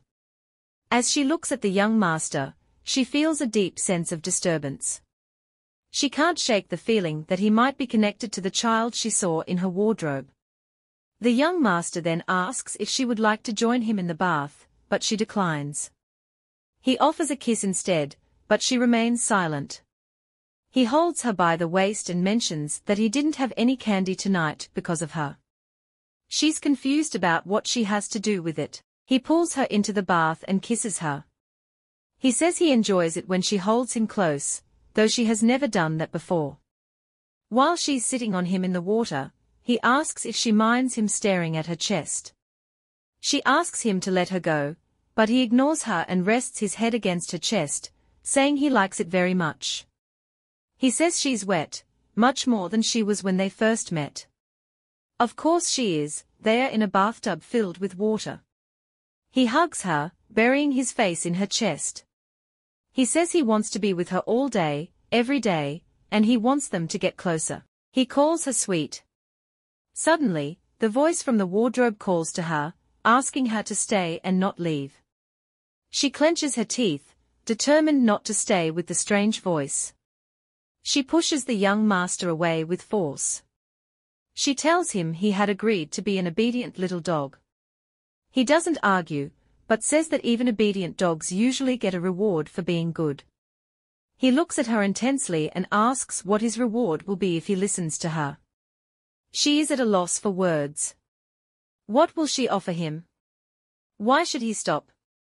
The young master asks what his reward will be if he listens to her. He moves closer, clearly eager and focused on her. She tells him to stop and says that this is his reward for today. She adds that he has already received his rewards and expects him to sleep well tonight. He agrees and grabs her by the chin. He looks her in the eye and says he won't be satisfied with just this next time. She thinks, who says there'll be a next time? He gently brushes her cheek and says he'll stop for today. He stands up, putting on a towel, and wishes her a good night before leaving. She is dazed by the sight of him, but manages to stay composed. He leaves, and she is left alone in the spa. That's how the night ends. It's breakfast time. The food is served, and she thanks him for the meal. She thinks about how nice it looks, especially the special steak which seems juicy. She's pretty sure the fasting period has ended, but as she's about to eat, she suddenly feels some discomfort in her stomach and loses her appetite right away. The young master notices she hasn't touched her food. He gets up, walks over to her, and asks if she doesn't like the food. He places a hand on her forehead to check her temperature, but she doesn't have a fever. He asks what's wrong. She says she doesn't feel well inside. He reminds her that he told her not to fall sick again, and offers to take her to the hospital right away. She refuses his offer. He then says she'll need to go to the pharmacy. She agrees and tells him she'll go tomorrow with Mr. Jong. She adds that she knows the young master is busy and doesn't want to trouble him. He doesn't argue and calls for Mr. Jong. In the car, she is in pain and lets out a cry. Mr. Jong asks if it hurts a lot, and she says it does, just a little. He comments that the young master must be really worried about her, and she smiles cheekily, saying she knows. She says her stomach was probably shocked by the meat after only eating vegetables until now, calling them grass. Mr. Jong gets offended and clenches his fist in anger, loudly demanding what she means by calling their food grass. He loses focus on the steering wheel for a moment, and they both scream as they narrowly avoid an accident. Shaken in her seat, she asks what he meant by sacred food. She wonders if his reaction is because the food she called grass was from the fast. He's dazed and asks how she knows about that. She tells him the young master mentioned it himself. Mr. Jong is shocked that she knows about the fast. She tells him the young master referred to it as a damn tradition. Mr. Jong warns her not to say that, or she might make someone very mad. He wasn't talking about himself, but who could it be? Curious, she wonders if he's referring to the young master's father. They arrive at the pharmacy, and Mr. Jong says he has some errands nearby. He'll leave and be back in an hour to pick her up. She says she'll be waiting. Looking around, she notices it's a bit crowded today, and everyone seems to be staring at her. She wonders if they are keeping an eye on outsiders and feels uncomfortable, as if she's being watched. She opens the door and steps into the pharmacy. The man behind the counter greets her. He says her eyes must be better now and asks what brings her in today. She smiles and asks if he wasn't already told by the young master that she's having stomach trouble. He confirms he's been informed. She had a feeling he would know even before he spoke. He asks how bad the pain is, and she describes it as quite painful with a burning and squeezing sensation inside. The pharmacist then asks if she's been under unusual stress, or worrying a lot recently. She thinks about the strange wardrobe incident, but keeps her cool. She says there's nothing specific bothering her, it's just something she's used to. He gives her some medication, instructing her to take it 3 times a day, and follow the prescribed dosage. As she talks about the unusually crowded day and the busy streets, the pharmacist agrees, noting that this winter is special. She finishes his sentence, saying it's special. She wonders why everyone keeps saying this winter is special. The pharmacist just smiles and doesn't say much more. Curious, she asks what makes this winter so special. He tells her that the town's traditional festival is starting soon. People who want to enjoy the festival have come to town, which is why it's been so crowded lately. She remembers the young master mentioning that it's all part of a tradition he must follow. She asks if the fasting is related to the festival. The pharmacist laughs and says he doesn't know, then hands her the medication. Her bill is 12,001, which she pays before leaving. The pharmacist suggests she sit down and wait for Mr. Jong to return, but she declines, saying she feels a bit nauseous and needs some fresh air. She thanks him and heads out. At the bus stop, she considers taking the next bus if it arrives. She thinks she should have brought her things and money so she could leave the village and the young master behind. She recalls the young master wrapped in a towel. He looked really attractive, and she feels a bit silly thinking about it. Her mind drifts to her money, her stuff, and the young master. She doesn't like the emotional roller coaster she's on. Suddenly, someone approaches her. It's Madame Jong from the boutique. She didn't expect to see her here. Madame Jong has a cheeky look and a sweet smile on her face. Madame Jong invites her to come to the boutique since her clothes are almost ready, but only if she has some free time. Our female lead says she can't go because she's waiting for someone. Madame Jong then says if she's waiting for Mr. Jong, she shouldn't worry because he'll meet them at the boutique. Our female lead is surprised. How does Madame Jong know she's waiting for Mr. Jong? And how will Mr. Jong know they are at the boutique? Our protagonist and Madame Jong meet at the boutique. Madame Jong invites her to the boutique, saying it's really cold outside and it's better to be in the warm boutique. Our female lead agrees to follow her. She decides to drop by the boutique for a short while. They step into the boutique and are welcomed by the storekeeper, who looks like our female lead. The storekeeper notices she's dressed lightly and tells her to come in and sit down. Our female lead holds her stomach, which is growling in pain. The storekeeper sees she's hurting and offers her a glass of warm milk, saying it will help her relax and warm up. She then tells Madame Jong to get everything ready. The storekeeper leads our female lead to see her wares. Although she had planned to send them over tomorrow, it's okay to see them now. They move into another room. Our female lead is amazed by the beautiful clothing she sees. It's been a long wait, but finally, it's ready. She loves the outfit and is totally impressed. The storekeeper apologizes for the delay, explaining that it doesn't usually take this long. The buttons she ordered arrived late, which caused the delay. Our female lead asks about the buttons. The storekeeper explains that it's a special coat for a special guest, so it had to be perfect. She says it's a beautiful outfit, and will look even better at dawn. Our protagonist is curious and wonders what she means by dawn. Dawn of what? Madame Jong approaches with the milk and places it on the table. She tells them the milk is served and expresses her thanks to Madame Jong for the tea. They both sit down, and the storekeeper recommends that our female lead have some more milk since she looks pale. Our protagonist starts a conversation. The storekeeper encourages her to ask anything she's curious about, without any exceptions. She mentions she's heard about the upcoming festival, and asks if that's what makes this winter special. The storekeeper assures her that the festival will be grand this year. She says our female lead is sure to have a lot of fun if she gives it a chance. Our protagonist realizes she's been involved in the preparations for the event without knowing much about it. It started with the fasting, then having the same food as the young master. She worries she's been pulled into something she doesn't fully understand. She asks what kind of festival it is. The storekeeper says she'll explain another time since Mr. Jong has arrived. Mr. Jong is outside, honking his horn to let them know he's there. The storekeeper wishes her a good day, and says her clothes will be delivered to the mansion tomorrow. She mentions she has a special gift that she thinks our protagonist will really like. Our female lead is curious about the gift but thanks her. She steps out of the boutique and meets Mr. Jong.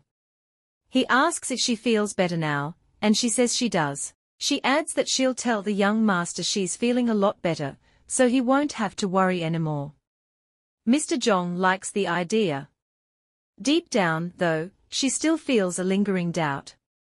The approaching festival and the fasting have left her troubled, making her feel like she's being pulled into some kind of dark void. It's an unsettling feeling. Time flies, and it's the afternoon of the next day. Mrs. Jong contacts her and asks her to report to the main building. She heads over to meet her employer. They exchange greetings. Mrs. Jong informs her that her things from Jong's boutique have been delivered. There's a lot of stuff, so our female lead asks which of it is hers. Mrs. Jong tells her it's all hers. She's surprised by this and says she doesn't deserve so much, but Mrs. Jong insists that she does and deserves even more. Mrs. Jong explains that this isn't a big deal around here, so there's no need to feel uncomfortable.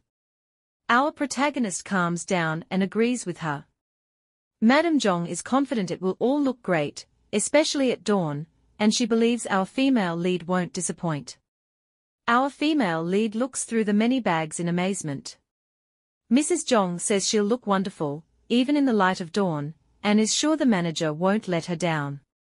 She smiles as she says this. Our female lead flinches slightly but stays composed. She's puzzled by the repeated mention of dawn. After collecting her things and thanking Mrs. Jong, she leaves. Standing by the door, she reflects on the repeated talk about dawn from the young master, the boutique owner, and Mrs. Jong. It's making her feel anxious. The door opens, and the young master stands there.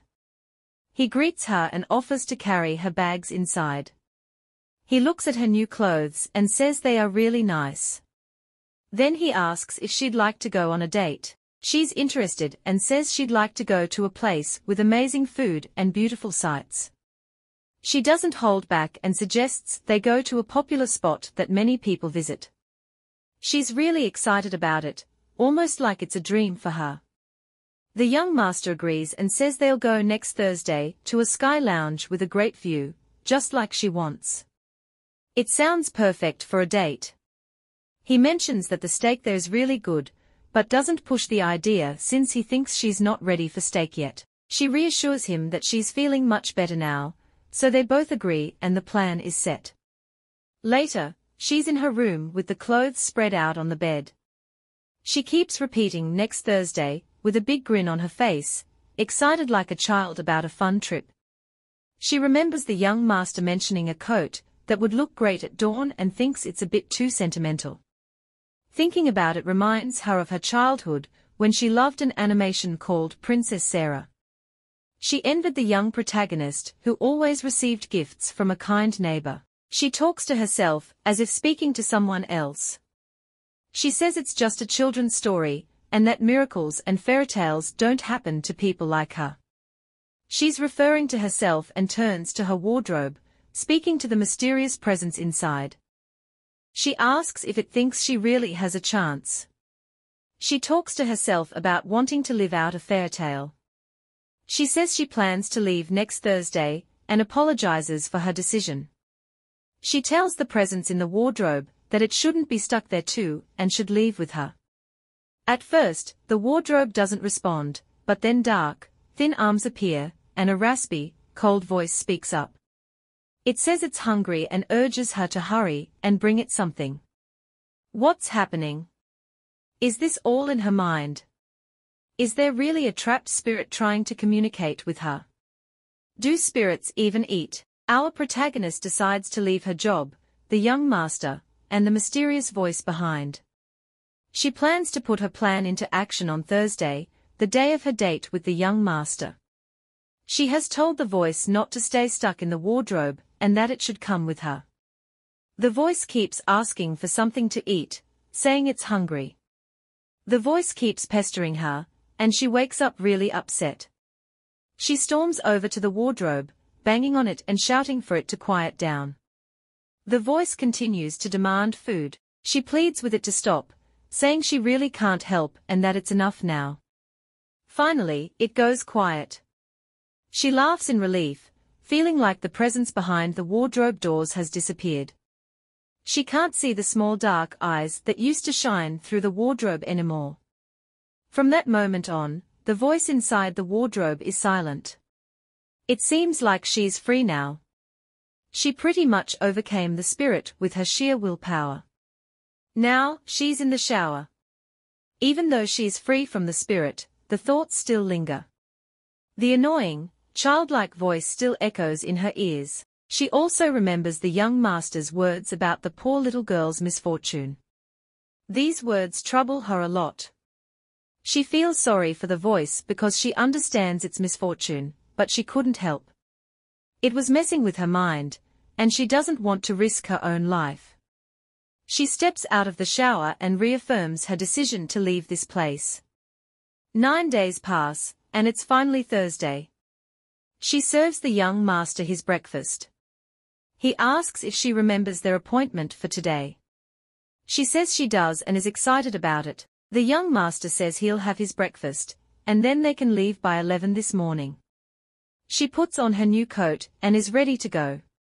She says her goodbyes with a note in hand and leaves without looking back. The wardrobe creaks open slowly, almost as if the spirit is saying goodbye too. They are in the car, heading out. She asks where they are going. The young master says it's somewhere nice, with lots of people, and a wonderful view, just like she wanted. She sits there in anticipation, wondering where exactly they are headed. They stop, and it looks like they've arrived. The young master gets out of the car, and she follows. She is totally stunned by the sight. They've arrived at the Jace Hotel in Jacetown. It looks really fancy. She is amazed by how grand it all looks. They walk along, and she keeps staring around. The young master asks why she keeps staring and says they should head inside. They move on, and it's really crowded. She bumps into someone and quickly apologizes. The young master holds her close and tells her it's very crowded, so she needs to stick close to him.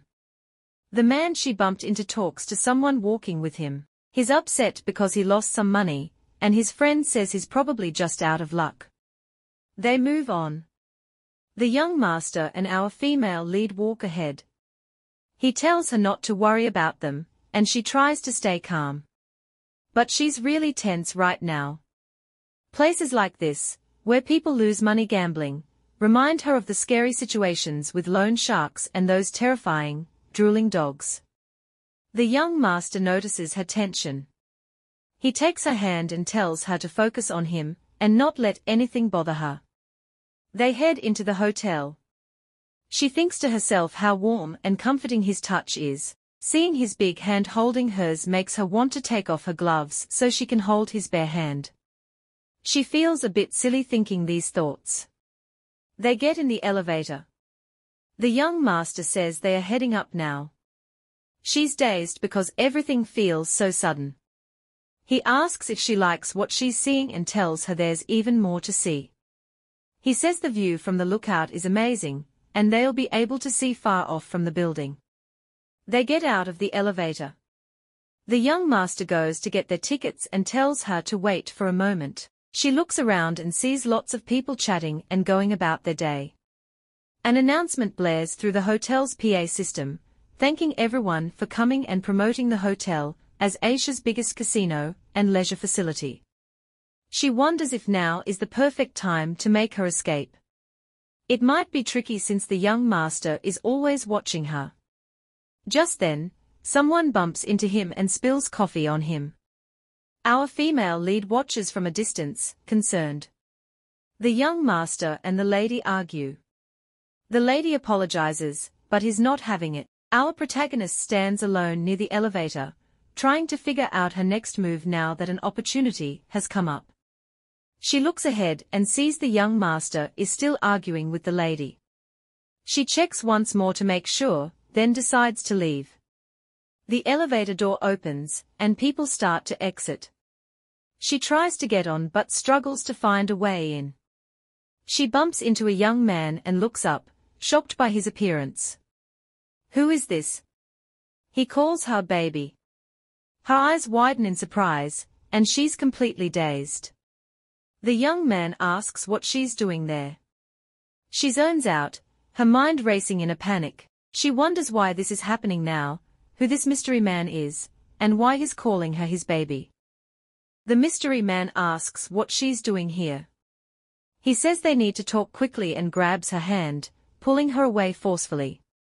She snaps at him, calling him a mongrel, but he just calls her his baby and tells her to calm down. She tells him it's disgusting to hear him call her that. She says he can't refer to her as his baby. This is the guy who sold his girlfriend to loan sharks. She barely managed to escape from Seoul because of him. Tears well up in her eyes as she asks how he can shamelessly appear before her like this. The man calling her baby is her ex-boyfriend. She doesn't see him as a person anymore. He's worse than trash, he's filthy trash. She remembers back to when they first met. He was the youngest child in a normal family. He came to her workplace to help his parents, and that's how they met. He looked calm and nice, so she mistook him for a good guy just by his appearance. Now, she feels sick for thinking she could depend on this jerk. She screams at him, asking if he knows all the suffering she's gone through because of him. He says he had no choice and that it was hard for him too. He claims the loan sharks came after him because she ran away. This guy is truly horrible. He says he's also a runaway now because of her. How exactly is she to blame for this? She yells at him, demanding to know how she's to blame and where all the money he got for selling her is now. He says he invested it in a business idea that seemed promising at the time. Our female lead is furious. She calls him a hopeless idiot, saying he's too dumb to invest in anything good. She insults him, saying he's quick to blame others for his failures and is always whining while trying to live off of others. He grabs her roughly and tells her to watch her mouth. He believes he treated her like a human being when no one else did. She trembles in pain, but tells him she never asked him to do anything for her, and doesn't appreciate any of it, especially after how everything ended. He says she was pretty popular back then, the miserable girl who waited for attention. He knows this because he went to a school close to hers when she was in junior high. This guy is really spiteful and the worst. She tells him to shut up, but he just keeps going. He pulls her close, looks her in the eye, and tells her. The protagonist is crying her eyes out because she's lost all her money. Right now, she's filled with so much anger, she wants every single person who's hurt her or stolen from her to be dead. Her mind is boiling with thoughts of revenge. As she's standing there, someone calls out to her, addressing her as manager. It's Mr. Jong. He comes running over, out of breath, and quickly asks what happened. He's clearly worried, asking if she's hurt. When he gets closer, he notices her face is injured, there are bruises, and her knees are all scraped up. She tries to reassure him, saying she's okay, she's all right. But even as she says it, tears stream down her face, and she forces a smile. Inside, she's thinking to herself that she's lost everything, and there's no strength left in her to keep running. But even in this dark moment, she tries to find a silver lining. At least she can still go back to the annex, back to her job, back to the young master. That thought brings her a tiny bit of comfort amidst all the chaos. Mr. Jong asks her if she can walk, but she's lost in her thoughts, still trying to process everything. The truth is, she's not okay at all. She's hurt, and she's so angry that even standing feels impossible right now. Our female lead just sits there, crying and feeling completely overwhelmed. After a moment, she stretches out her hand, and Mr. Jong helps her up. He tells her they are going home right away. As they start walking, Mr. Jong asks her how she ended up all alone like this. She explains that she was with the young master, but somehow ended up wandering around and eventually got lost. She lies and says that she fell while trying to find her way, brushing it off, as if she's just being careless. Inside, she's sure the young master must be worried sick about her right now. Mr. Jong nods and tells her that the young master is indeed really worried, so they should get home as soon as possible. He also gently scolds her, telling her not to make the young master worry like this ever again. She feels a pang of guilt and quickly apologizes. With that, they continue on their way home, her mind still spinning with everything that's happened. They finally arrive home, and she walks in feeling absolutely terrible. Her head is spinning, and all she wants is to be alone. Talking to anyone right now is the last thing on her mind. But as she enters, she sees the young master waiting for her up ahead. He looks happy to see her, greeting her with a cheeky smile that catches her off guard. She's a bit startled by how relaxed he seems and quickly panics, blurting out that she got lost for a little while. He casually asks if she tried to escape, his tone so nonchalant that it almost feels like he was expecting it. But then, his expression shifts, and he asks again, this time with a cold, serious look on his face, if she really tried to run away from him. The atmosphere changes immediately, and the tension is thick. The manager tenses up, feeling the pressure of his gaze. She quickly explains that she was genuinely lost and didn't try to escape.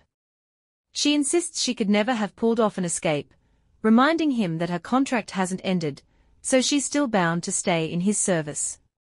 She's almost pleading, hoping he believes her, as she tries to calm the situation down. The young master steps closer, and suddenly pulls her into an embrace. It's a surprisingly sweet gesture, and as he holds her, he whispers in her ear, reminding her that he's an obedient mutt. She nods, saying she's aware, but then, he adds with a smug smile that even though he's a good little mutt, if his master ever tries to get rid of him, he'll bite. The way he says it is almost playful, but there's a dark edge to it. As he squeezes her shoulder, his expression changes. He looks her straight in the eyes and calmly tells her that if she ever crosses him, he'll do terrible things to her. His voice is steady as he says he'll rip her to bits, break her bones, and drain every last drop of her blood. The look on his face is chilling, a mix of calm and menace. It's a nasty threat, one that makes her think back to the man she saw being devoured by those vicious dogs during her run-in with those evil loan sharks. But despite the fear twisting in her stomach, our female lead stands her ground. She insists again that she didn't try to flee from him, she really just wandered off and got lost. He finally relents, saying it's all right, and even agreeing with her that the place was really crowded. His tone softens, but the lingering threat in his words leaves her uneasy as she tries to keep her composure. The young master gently touches her face, his fingers brushing against her skin with surprising softness. He tells her that she should never leave his side, warning her that if she does, it will make him misunderstand her intentions. His voice carries a subtle threat, as he reminds her that misunderstanding him would be dangerous for her because, as is said before, he'll bite if he feels threatened. She quickly nods and says she understands, hoping to ease the tension. With that, they move on, the conversation behind them, but the unease still lingers. Afterward, she heads into the house, feeling the weight of everything that's happened. She slowly takes off her clothes, each movement heavy with disappointment. As she does, she mutters to herself that she's failed. The plan she had to escape was completely ruined, all thanks to her evil ex. The bitterness inside her grows stronger, as she thinks about it. She's utterly fed up and demands to know why this is happening to her. What could she have possibly done to deserve such bad luck? Why her? She's overwhelmed with frustration and sadness, as she falls onto her bed. The emotions she's been holding back finally burst out, and she breaks down in tears, feeling more lost and defeated than ever.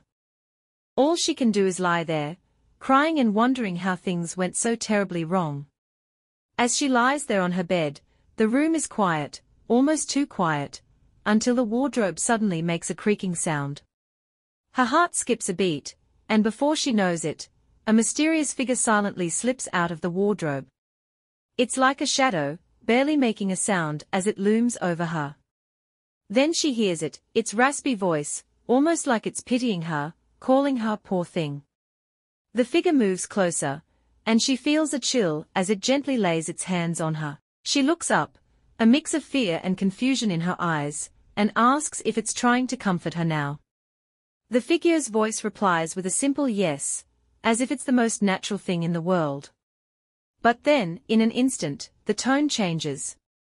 The voice switches from comforting to something much more threatening.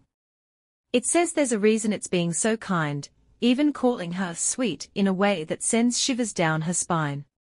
The sudden change is terrifying, and she tenses up, asking, almost pleading, to know what's happening right now. The mysterious entity leans in closer, its voice growing more sinister, as it tells her that she can't leave. She can never leave. The words repeat, echoing in her ears as it goes on, insisting that she's trapped.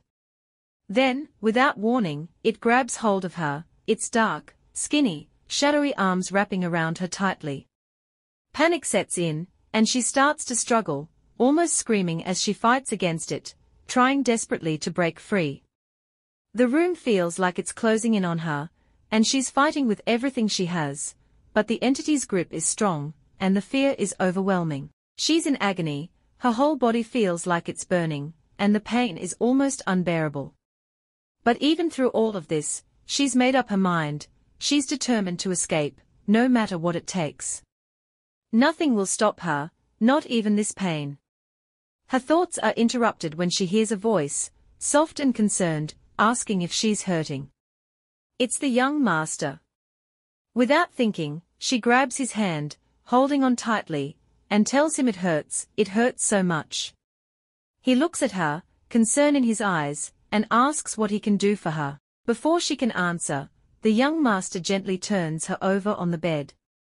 She's surprised by his actions, not sure what he's planning. Then, he places a pill in her mouth, telling her it's her painkiller, or something to help with the pain. She's taken aback, but swallows it anyway, trusting him even though her mind is racing with questions. As she does, she watches him gulp down a bottle of water. Her mind spins with confusion. What is he planning? What is going through his mind right now? She can't help but wonder what he's up to, feeling a mix of relief and suspicion as she waits to see what he'll do next. He bends over her, and she's still dazed, trying to make sense of everything that's happening. Before she can fully grasp it, he leans in and kisses her. It's not just a kiss, though, it's intense, as he passes the water from his mouth to hers. The moment feels almost overwhelming, as their lips are locked in this smooching exchange, and he doesn't pull away until he's passed all the water to her. As he starts to leave, she reaches out and grabs him, asking him to stay. She wants more, though she's not entirely sure what she's asking for. The young master pauses, looking at her with a curious expression. He asks her what exactly she wants, telling her to just name it. There's a challenge in his voice, almost daring her to say what's on her mind, as he waits for her response. Our female lead asks for some water, but he just shrugs it off, telling her that's not what he means. He leans in closer, his eyes filled with intensity, and clarifies that he's asking about her evil ex. He asks again, more seriously this time, what she wants him to do to the man. Then, with a chilling calmness, he asks if she wants him to take the man's life. He tells her that all she has to do is say the word yes, and it'll be done, no questions asked. She feels a surge of anger as she thinks about her ex, calling him a bastard who deserves to die. But even with all that fury, she doesn't give a straightforward answer to the young master's question. There's hesitation in her heart, and she leaves her response hanging in the air, not fully committing to the idea. Morning comes, and her heart is pounding in her chest as she remembers the young master's words from the night before. She lies there, deep in thought, wondering if he really meant it. Could he actually do something like that for her? The thought sends a shiver down her spine as she questions whether he's truly capable of such a thing. It's a heavy realization, and she's left feeling unsettled, unsure of what to think or how to feel. Our female lead has a grin on her face, as she finally makes peace with the fact that her evil ex deserves to die. She's decided that it's right, and she feels a sense of calm about it. The smile on her face says it all. She can feel the devil inside her slowly waking up, coming to life. It's just the beginning of this awakening, and she knows there's more to come. But for now, this chapter comes to an end. The young master had asked her if she wanted her attacker dead. He could do it, it was within his power. As he lays on top of her, he waits for her answer. Our protagonist looks at him and says yes, she wants him dead. She asks that her evil ex meets a terrible end, one that's painful down to his bones. The young master is pleased with her response, his cold, calculating demeanor showing through. He tells her it's a good answer and wishes her a good night's sleep. She goes to bed with a smile on her face, feeling like she's embracing her darker side. In the morning, she springs up from her bed, her heart pounding heavily in her chest. The young master's words replay in her mind, and she realizes how genuine they felt, which now frightens her a little. She wonders if he will actually do it, if he'll really take a life at her request. Despite the fear, she can't help but grin. It feels like something inside her has awakened. She tells herself it's not so bad if the bastard dies anyway. He treated her badly and deserves whatever comes to him. Time passes, and by noon, our female lead is hard at work. The housekeeper from the main building, who had delivered food the night before, mentioned that they were surprised when the young master said he wouldn't be having dinner. Even so, they made sure to bring her food. As she works, she realizes that normally, she would have gotten into trouble for not serving the young master dinner. It seems like he's covering for her. Suddenly, she hears the young master's voice calling for her. She goes over to him and asks what he needs. He tells her he knows her knee is hurting, so he got some ointment for her. She thanks him but hesitates for a moment, wondering how he found out about her knee. She remembers Mr. Jong mentioning that the young master was worried about her and had them rush home the other day. Thinking back, she realizes that Mr. Jong didn't just appear out of nowhere. There's a good chance he had been watching her. The young master grabs her suddenly, and she almost loses her balance. He asks if she doubts him, but she quickly says no. He doesn't believe her, though. He says she's lying and that he's noticed she always looks at him with suspicious eyes. He has this intense, lustful look on his face as he locks eyes with her. He asks if he's ever told her that looking at him like that would have serious consequences. Before she can react, he pins her to the table. She's confused by his sudden move and asks what he's doing. The young master kisses her briefly and admits that he's hot. She's been wrestling with her thoughts, hoping he was a good person, but now she's unsure. Somehow, she doesn't care as much anymore. She asks him if he really intends to take the life of her evil ex, if he's serious about doing it. He drops the case of ointment and takes some out. He assures her that he'll do it, he's ready to take a life for her. He then starts applying the ointment to her knees, rubbing it in slowly. He mentions that he deserves a reward. Feeling disoriented, she pushes him away, telling him to stop. He insists that he deserves a reward, but she points out that he hasn't done the job yet. He still needs to take the life of her evil ex. Therefore, he won't get his reward until the deed is done. He laughs and agrees with her, gently caressing her legs.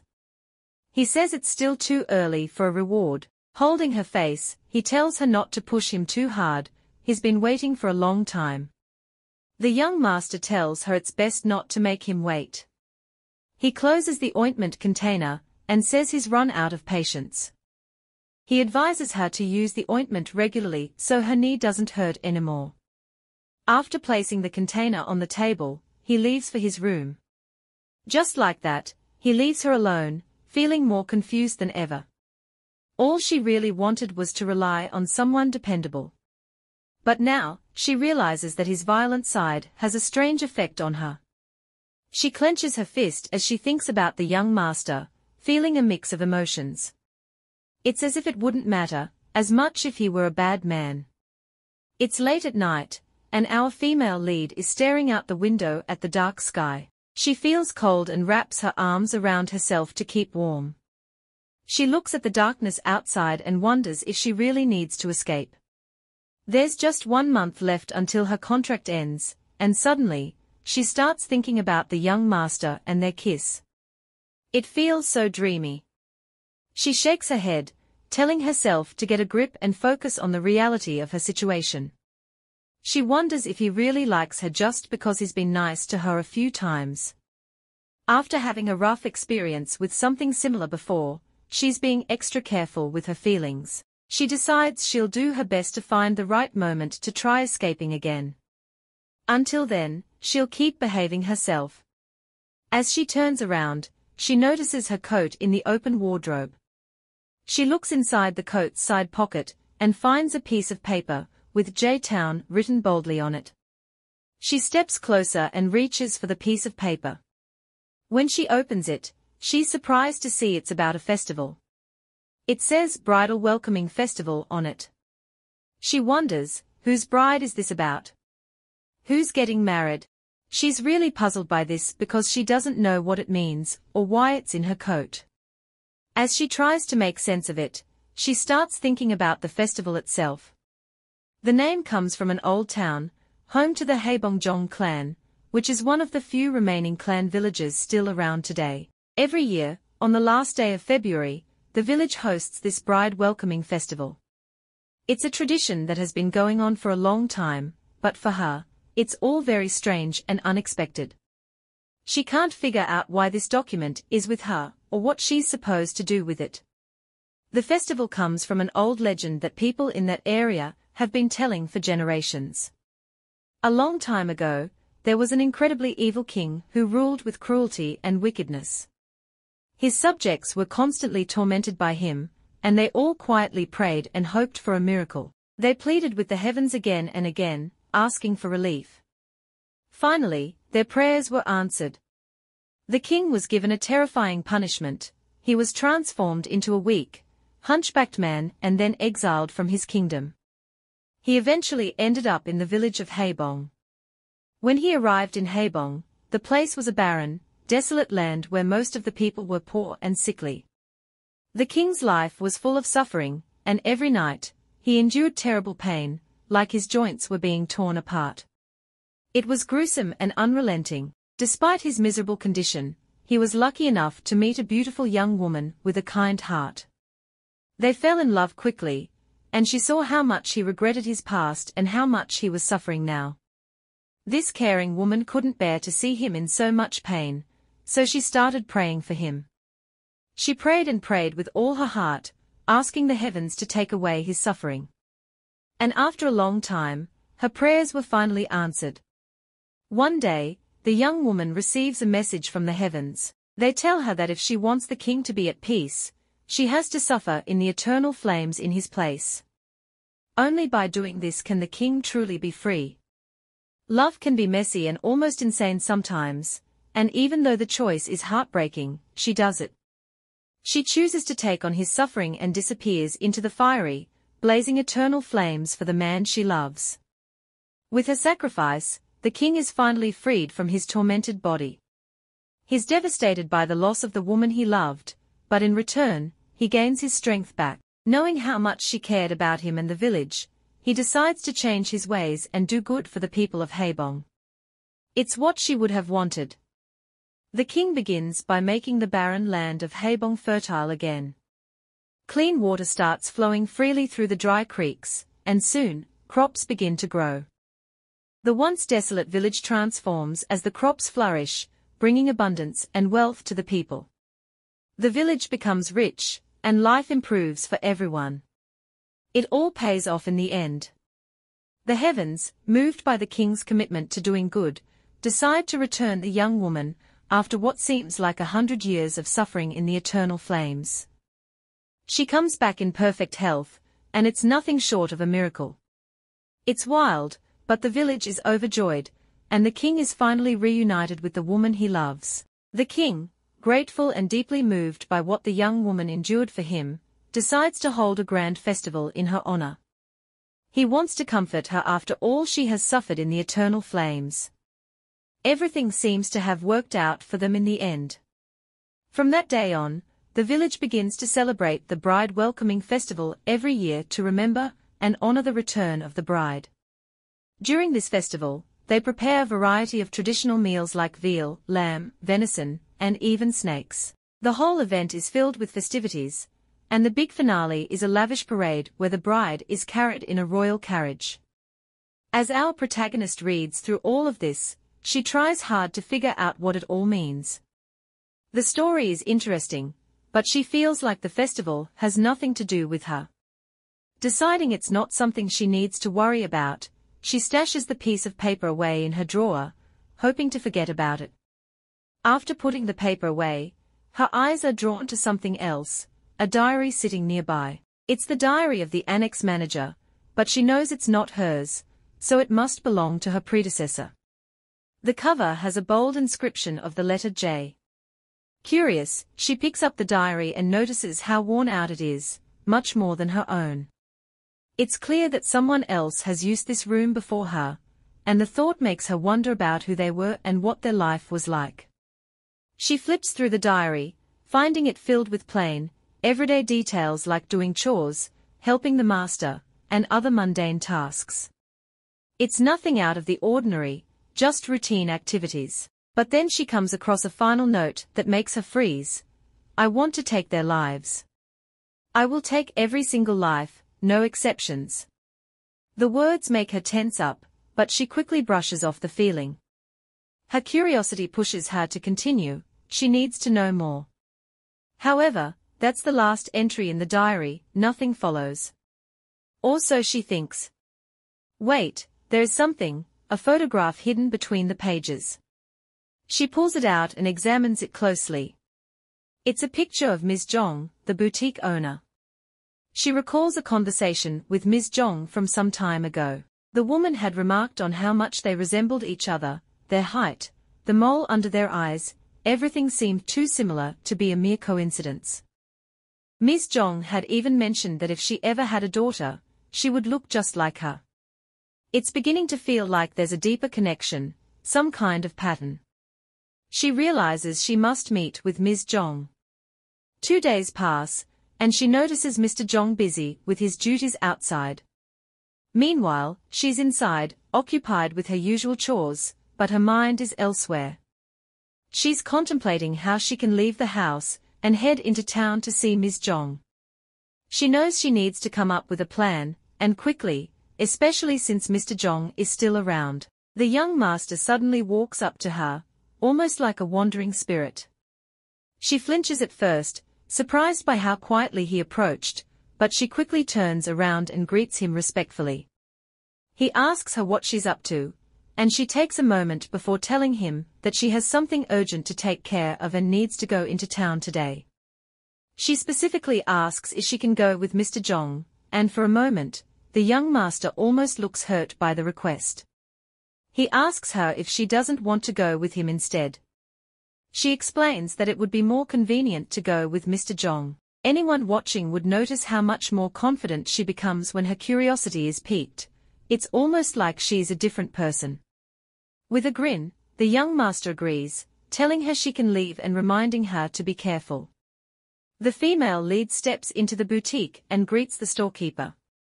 The store manager welcomes her warmly and mentions that Ms. Zhong has been expecting her, which catches her off guard. Why would Ms. Zhong be expecting her? She's led to a table where Ms. Zhong is already seated. She sits down across from her, and they pour her a cup of tea, encouraging her to enjoy their chat. She takes a sip and compliments the aroma of the tea, genuinely enjoying it. Ms. Zhong smiles, pleased to hear that, and mentions that she had bought this tea specially for her. Ms. Zhong then asks if she didn't like the coat they made for her. The protagonist glances at her for a moment, wondering if Ms. Zhong is just making casual conversation, or if she knows more about what's been going on. Instead of answering directly, she comments that it's really warmed up today. Ms. Zhong agrees, noting that even though it snowed a few days ago, the sudden warmth feels strange. The protagonist then says she has a question and hopes for a proper answer. Ms. Jong nods, telling her to go ahead, ready to hear what she has to say. She asks Ms. Jong if the storekeeper was the former annex keeper, and Ms. Jong answers yes, but there's a cold look in her eyes. The female lead asks why she was never told, and Ms. Jong responds with a quick counter, saying she never asked. Curious, the protagonist then asks how long she had that job. Ms. Jong replies that she only held the position for 3 months. She explains that she arrived in early December when it was cold and snowy, just like when the protagonist arrived. Ms. Jong goes on to describe how she had to drag her exhausted body around slowly for a while. Eventually, she escaped and ended up here, at what feels like the end of the earth. She can't remember exactly how many hours she walked to reach the mansion on that snowy day, carrying just a single bag. It was freezing, and she truly thought her hands and feet would get frostbite. But somehow, she made it. Ms. Jong says she quit her job as the annex manager on the 29th of February, the last day of the month. It was a leap year, just like this one, and it happened to be the same day the festival ended. Hearing this, the female lead clenches her fist and asks if her coming here and getting this job has anything to do with the festival. Ms. Jong offers to tell her the legend of the bride welcoming festival, but the protagonist quickly cuts her off, demanding to know the truth. She doesn't want to hear some fairy tale made up to confuse her, she wants the real story. Ms. Jong pauses for a moment and then asks if she truly wants to hear the true legend. The female lead doesn't hesitate and says yes, insisting that all she wants is the truth. With a grin, Ms. Jong agrees and says she'll tell her everything. It feels like something big is about to unfold, the truth finally coming to light. It's clear that there's more to this story than anyone has let on so far, and the protagonist is ready to hear it all. Ms. Jong asks if the female lead is truly interested in knowing the truth. The protagonist confirms that her curiosity is genuine, and Ms. Jong promises to tell her everything. She begins by explaining that a powerful presence has always been around in the town of Haebong. It's been here for a very long time, stubbornly refusing to leave, and it's incredibly clever too. To such a being, the concepts of good and evil don't mean anything. The female lead is puzzled and asks why this presence wouldn't have a sense of right or wrong. After all, she points out, usually, gods fight their opposites, like darkness against light or angels against forces of evil. Ms. Jong responds by throwing a question back at her: is a gun, the destructive weapon we all know, good or evil? The female lead hesitates before saying no. Ms. Jong agrees, explaining that a gun isn't inherently evil or good, it all depends on who's using it. Power is just power. It's the person wielding that power who decides whether it's used for good or evil. She goes on to describe this powerful existence as something that's sometimes called an angel, other times referred to as a devil, and sometimes just seen as a god. The nature of this being changes depending on who's in control, and that's what makes it so difficult to categorize. Ms. Jong explains that it was a blessing when such a noble presence descended on the poor town of Haebong so long ago. At that time, the people had absolutely nothing, and they had no choice but to throw themselves at the mercy of a power they believed could save and protect them. And it did. This presence brought prosperity and a complete change of fortune to Haebong. Since then, the village has been choosing a bride to offer to this being. The bride serves as a source of strength for this powerful existence and also helps to keep it in check, ensuring that it continues to watch over the village and its people forever. The female lead is confused and asks how exactly a bride helps in all of this. Ms. Jong explains that it's about an exchange of equivalents, everything has a price.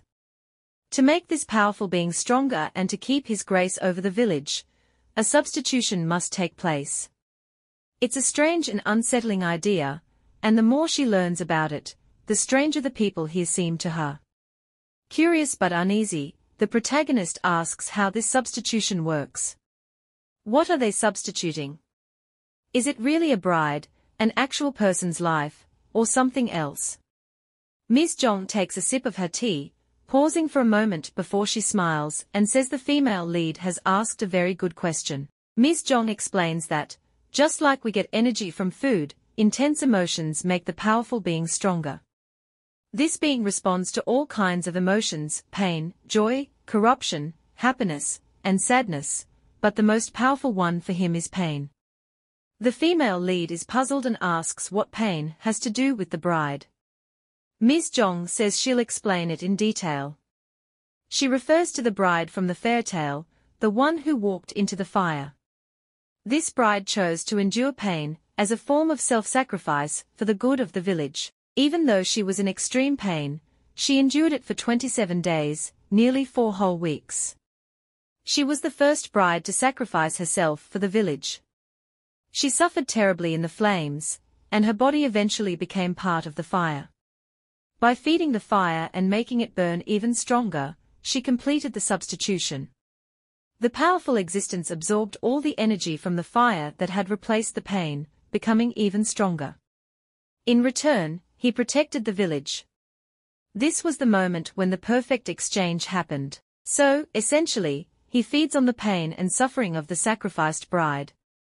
To the female lead, it sounds plain evil, like a monster. Ms. Jong says that's how they gain the power of mercy from him. The female lead tries to stay calm and smiles, saying it's okay, and that she didn't know about this. Inside, though, she's panicking. She didn't come all this way just to hear about some creepy, dark fairytale. Ms. Jong continues, saying that the festival actually begins with moderate fasting. It's a ritual they do to honor the sacrifice of the bride who suffered for 27 days. The female lead loses her cool. She's sweating and asks Ms. Jong when exactly she arrived in the village. Ms. Jong replies that she came 28 years ago. That's a really long time. Ms. Jong goes on to say that the annex master hired after her is the female lead. The protagonist is in shock, realizing that they have both been invited to the festival as brides. She finds the courage to ask if the festival ended on the 29th of the month, and Ms. Jong confirms that it did. She then asks if the protagonist has any more questions. The female lead jumps up from her seat, stands up quickly, and tells Ms. Jong she has no more questions. She says goodbye and heads towards the door. Before leaving, she pauses and asks Ms. Jong if she really believes the young master is the spring. Ms. Jong replies with certainty that, yes, the young master is indeed the spring. With everything settled, the female lead tells Ms. Jong to have a nice day, and says goodbye before heading out. As soon as she opens the door and steps outside, she sees Mr. Jong bowing deeply. It looks like he's greeting someone very important, and she guesses he's probably greeting Ms. Jong. Mr. Jong straightens up and says it's time to go back now, and that the young master will be waiting for her. She replies that she understands and gets hit with a sudden wave of emotions. Her eyes start to shine with a mix of shock and curiosity. She wonders to herself if Mr. Jong didn't need to go to the casino anymore, or if he maybe never went at all.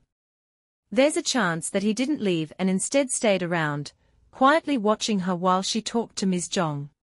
The thought makes her feel uneasy, and she starts to question what else might be going on. For some reason, the female lead feels really eager to figure out what's going on. Everything seems like a big mess right now, like she's close to understanding but still far away. Time goes by, and she continues with her usual duties in the annex. She pauses for a moment and notices how suddenly cold it has become. The weather has been really warm recently, so this change is surprising. The housekeeper from the main building arrives with their dinner. The female lead thanks her and comments that it's snowing again. The housekeeper replies that it usually snows heavily at this time of year, but this time it's snowing even more than usual. She adds that it's because this winter is special. The female lead agrees with her, thinking about how it seems like everyone has high expectations for this winter. She remembers how Mr. Jong, the pharmacist Jong, the storekeeper, and the young master all mentioned something about the winter. She reflects that everyone seems to be waiting for something important. The housekeeper confirms that they've been waiting a long time for it. The female lead asks how long the housekeeper has worked at the mansion. The housekeeper replies that she's been there for 4 years now. She adds that it doesn't seem like much compared to Madame Zhong, who has been working there for 30 years. That's a huge amount of time to spend in one place, which explains why Madame Zhong is so deeply involved with the house and its affairs. The housekeeper mentions that Madame Zhong was chosen for her role and says she envies her.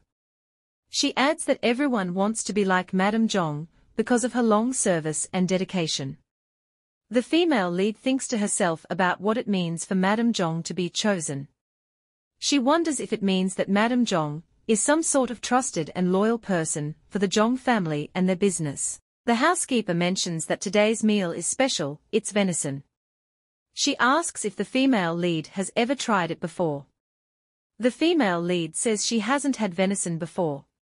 The housekeeper explains that it's stir-fried salted venison, which the young master really enjoys. Even though the female lead isn't familiar with it, she should make sure the young master gets a good meal. The housekeeper is sure she'll do just that.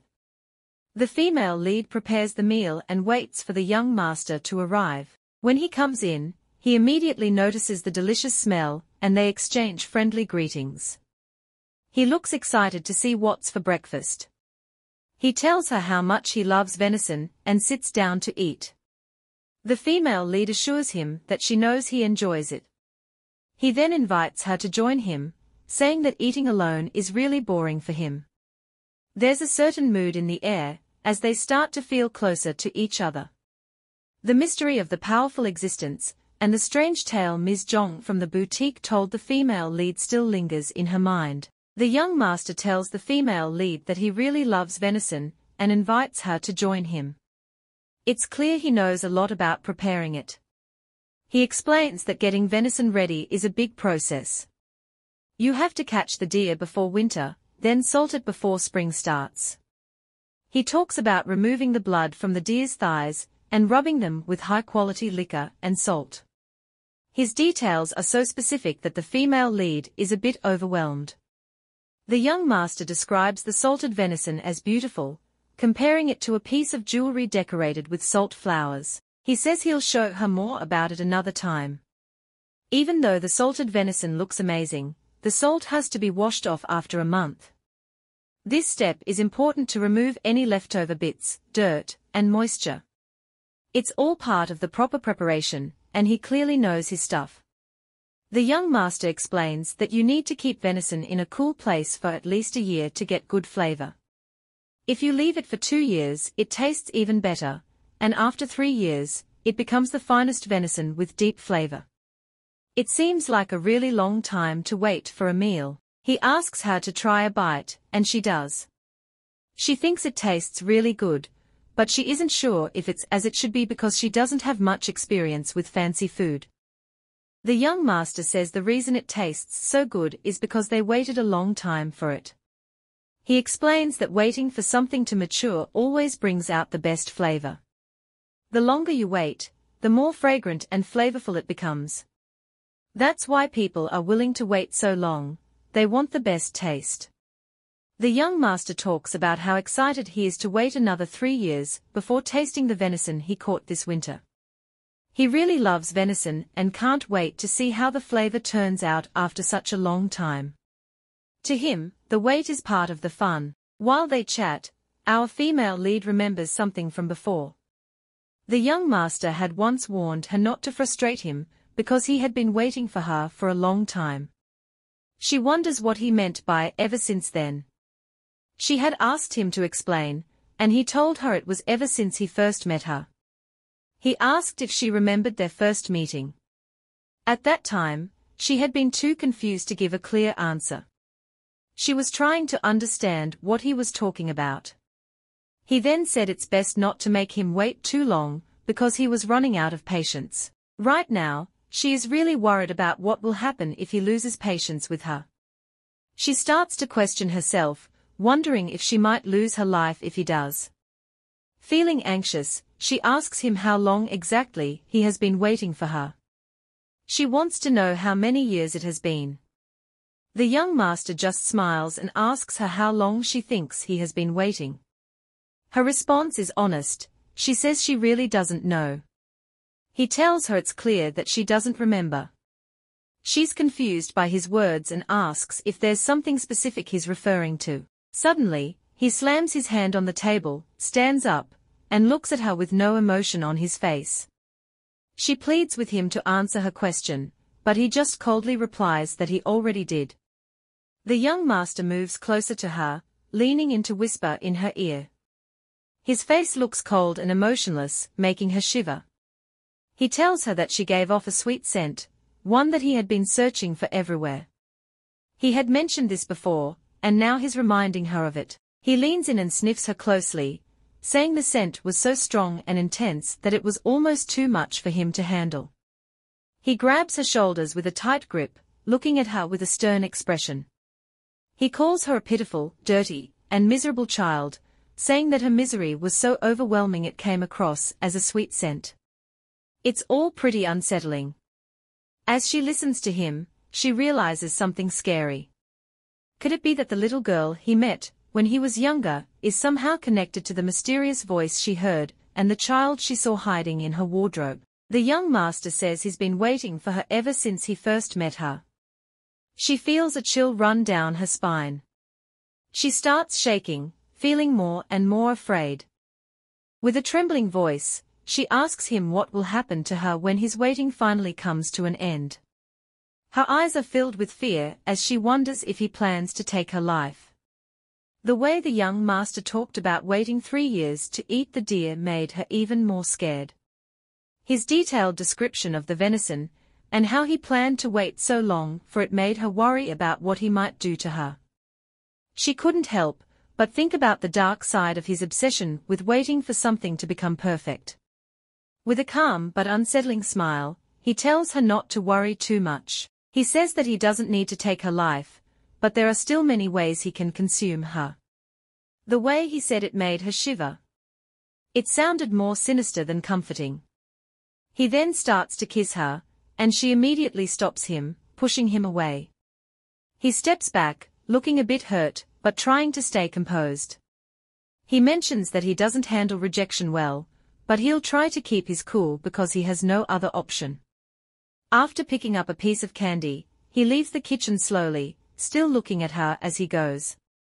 He wishes her a good night before heading to his room. As soon as he is gone, she is left alone in the quiet kitchen with her racing thoughts. She feels a wave of anxiety and confusion about what just happened and what might happen next. Trying to calm herself, she picks up the piece of candy he left behind. She takes a bite and is surprised to find that it tastes really good. The sweetness of the candy is a small, comforting distraction from the fear and worry she feels. She keeps thinking about how the young master called her a dirty and pitiful child. Those words echo in her mind, making her feel uneasy. She starts to wonder if the mysterious child she heard in the wardrobe might actually be her. Back then, she lived in horrible conditions, wearing only thin, ragged clothes. It was a rough time in her life, filled with filth and misery. She doesn't remember ever seeing the young master when she was a child. He mentioned a funeral for his friend, who was Madame Zhong's son. This friend had been murdered when he was just 9 years old. That same winter, 14 years ago, a lot of terrible things happened to her as well. It was a time she tries hard to forget, filled with events she wishes she could erase from her memory. The more she learns about the young master and the strange things going on in the village, the more confused and frustrated she feels. Everything seems to be getting weirder and weirder. There are the mysterious voices, the powerful presence that everyone talks about, and the young master's creepy obsession with venison and pain. All these things are unsettling, but right now, none of it is really important to her. What really matters is that her evil ex has taken her money from the casino and ruined her chances of escaping.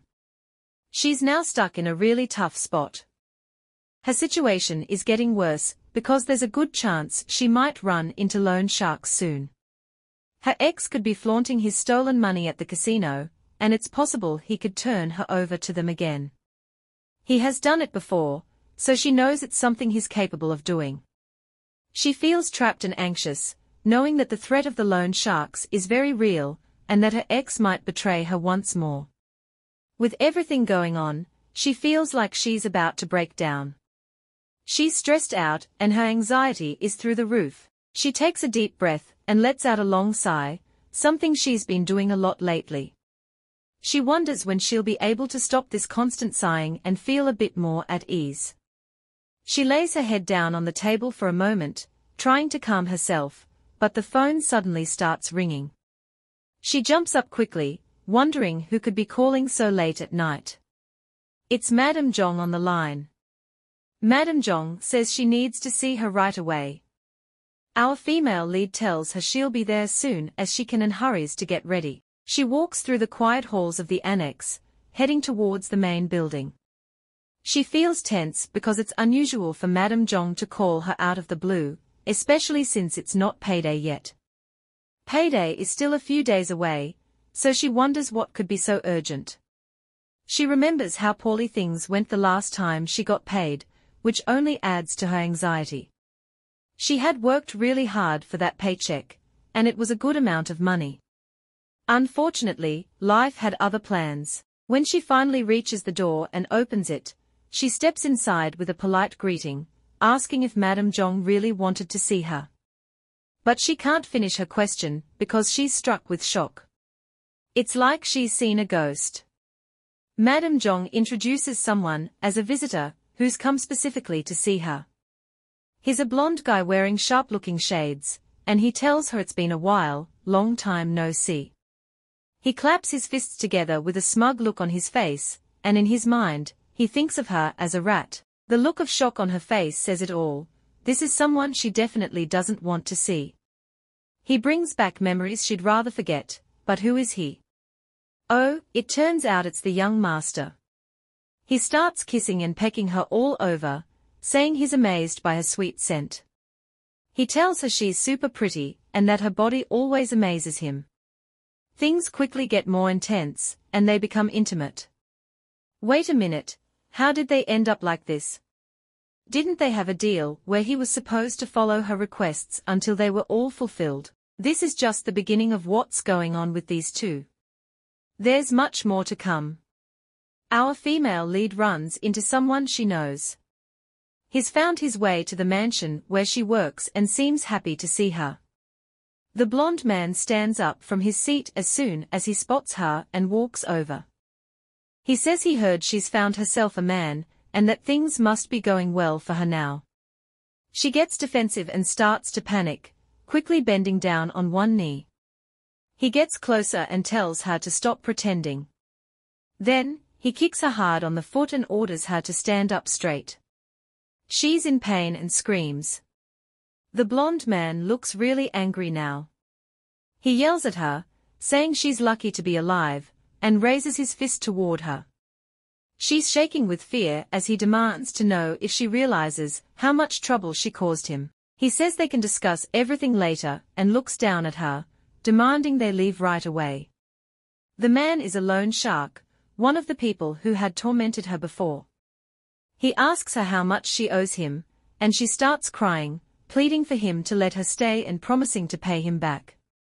He completely ignores her, grabbing her by the hand. She screams, begging him to let her go, feeling a deep sense of dread.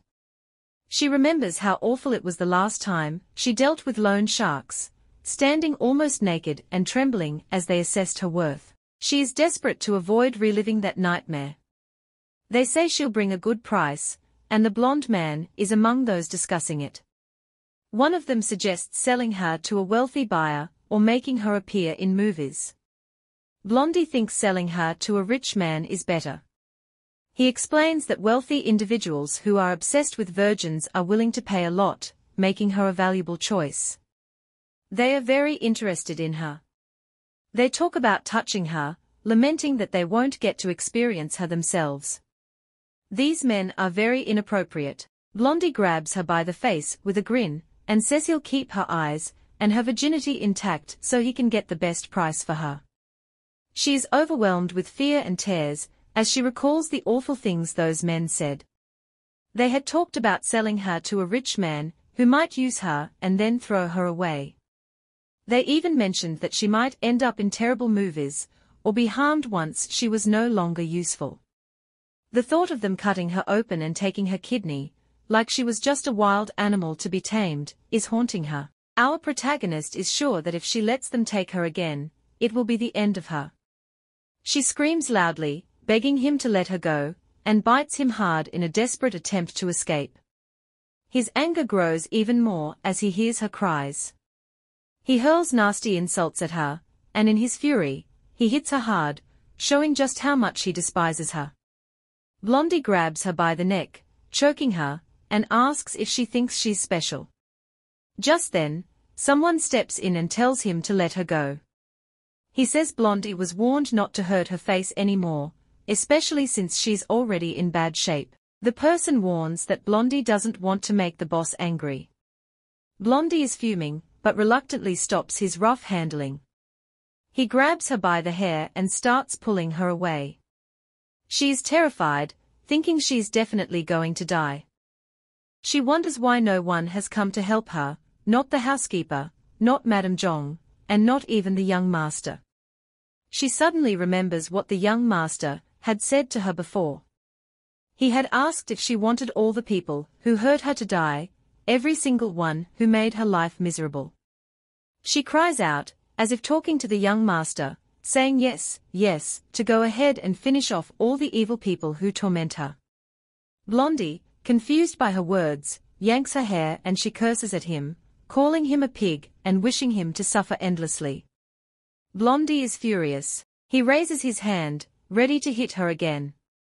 She braces herself for another blow, but inside, she's desperately begging the young master to save her. She pleads for help, unable to believe this is really happening. She wishes it were all just a terrible dream, and that she could wake up from it. She wakes up at the dinner table, tears streaming down her face as she jerks upright. Was it all just a dream? She's panting and gasping for breath, trying hard to understand what just happened. She tells herself it was all a bad dream and breathes a sigh of relief, but she's still worried that those bad men will come for her soon. Crying, she regrets ever trying to escape from her job. If she hadn't run away, she wouldn't have ended up meeting her evil ex at the casino. She sobs harder, thinking about her messed up life. Everything feels overwhelming to her. Her evil ex, the terrible bullies like Blondie, the confusing thoughts about the young master, and the mysterious village of Hebongjong with all its secrets, it's all tormenting her. Even the quiet kid from the wardrobe is troubling her.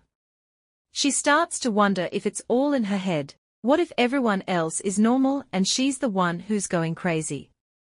Maybe she's just got a really wild imagination.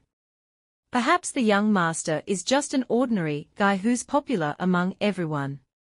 Maybe the villagers are really excited about the local festival. Maybe she's imagining things, even the kid in the wardrobe. But if that's the case, why are the bullies still after her? It feels like she's all alone, lost in confusion and surrounded by mysteries. It's like she's being punished just for being herself. But does she even deserve this punishment? What could she have done wrong? Suddenly, she hears something, a sound or maybe someone calling her name. She stands up, wondering if it was the young master. She heads up the stairs, trying to find him, thinking maybe he called her.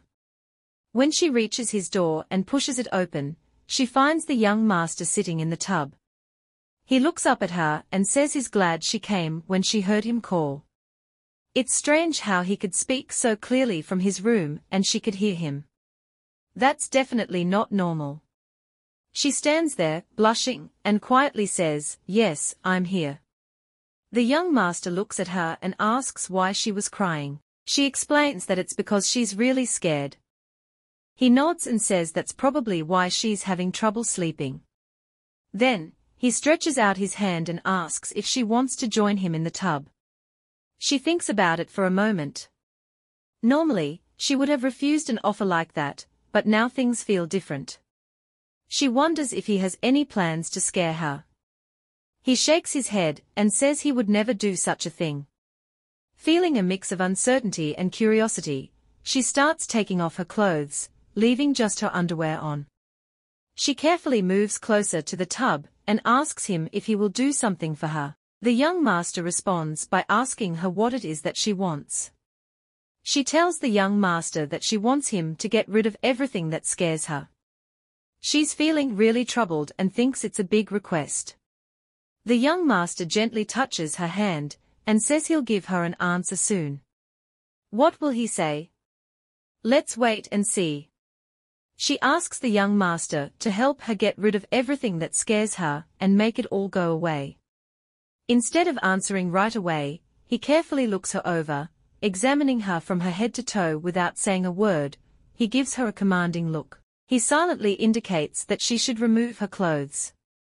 She follows his unspoken command almost automatically, feeling a mix of curiosity and unease.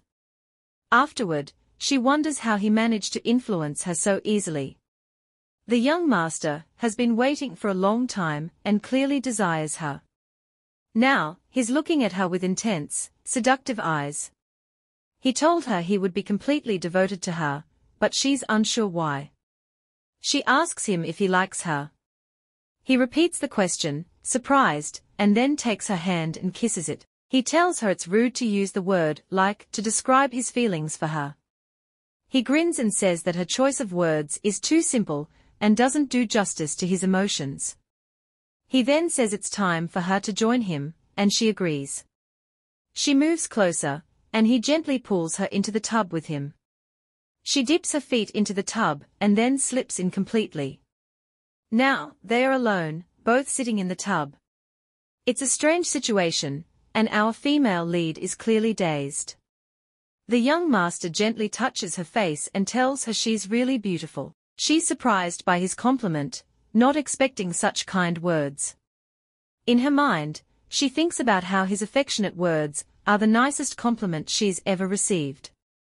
They are so different from the harsh, hateful things she's heard from others. Unlike those who had cold, lifeless eyes, the young master's eyes shine like the moon in a beautiful night sky. In his eyes, our protagonist sees a reflection of her own beauty. She tells him that since he gave her such a nice compliment, she wants to reward him. He grins with a playful look, like a kid who's just received his favorite candy, and laughs, saying he's eagerly waiting. Their lips meet, and they share a deep kiss. He holds her waist and pulls her closer. The young master has a serious expression, and says she has a very attractive body. She asks if he doesn't like it. He corrects her, saying it's quite the opposite. She asks him if he's had enough and wonders how long they will keep going before they stop. He lifts her out of the tub, and she asks in confusion where he's taking her and what he's doing. He carries her to another part of the room and they get intimate. His deep voice fills the room, and she feels like she's lost in a fog, almost as if she's drunk. Her mind goes completely blank. When she wakes up, the young master is standing over her. She's shaking on her bed, and he warns her not to tease him too much because he might not be able to control himself. She tries to hide his face from view, but he stops her. He grabs her hands and puts them on the bed, telling her not to cover her face. He says he's watching her, and that she's trying to stop him. The young master holds her face gently and tells her to keep looking at him. He says she shouldn't look away, even for a second. She tells him she still feels cold and asks him to warm her up. He calls her sweet and says she's even more amazing than he expected. He mentions that he's been waiting for a long time, and it seems like the wait was worth it. He then asks if she would like him to tease her with his tongue, or treat her like a tasty treat. He can't decide what to do, even after thinking for a while. He finally says he's decided to never let her go, that she belongs to him, and asks if she understands. She pleads for him to hold her more, saying she felt so warm in his arms. It feels like she's just come out of a really deep sleep. She can only remember bits and pieces of what happened before. She quickly sits up, eyes wide with curiosity, and asks what time it is. She's startled when she hears a voice behind her. It's the young master asking if she's awake now. He wonders if she's hungry since she's been sleeping all day. She asks if he's serious and is shocked to learn she slept the whole day. He then asks if she wants to sleep more, mentioning that tomorrow is payday, so she can wake up feeling refreshed. She closes her eyes, feeling really shy and awkward being alone in bed with the young master. With her eyes still shut, she asks if he has been here the whole time. He says yes, of course. She then asks if he will stay by her side. Our female lead remembers bits and pieces from the night before. It felt like she was under some kind of spell, and now that it's gone, she's too shy and nervous to face him. She feels like Cinderella covered in ash again, uncomfortable and awkward. She asks the young master if he wants her to stay by his side forever, looking him in the eye with her hands at her sides. The young master looks right at her, and says she's back to being her old, scared self. He touches her chin, and says he thought she had improved. She's surprised by his comment. He tells her not to look down, but to look him in the face. He asks if she's forgotten that he told her not to look away, and she says she remembers. The young master tells her quickly to look him straight in the eyes and then pulls off the duvet that was covering them. She's dazed and speechless as she sits in bed. He takes her hand and tells her that her body was very honest and tempting yesterday, then gives her a gentle kiss. She wonders why and how all of this is happening so suddenly. The young master asks her if she wants him to stay by her side from now on. He holds both her hands tightly against the bed. She's trembling a lot, and begging him to stop. He repeats her question, surprised, and she confirms it. He tells her to look him in the eye and say exactly what she wants right now. He reminds her that he's her obedient servant, waiting for her orders.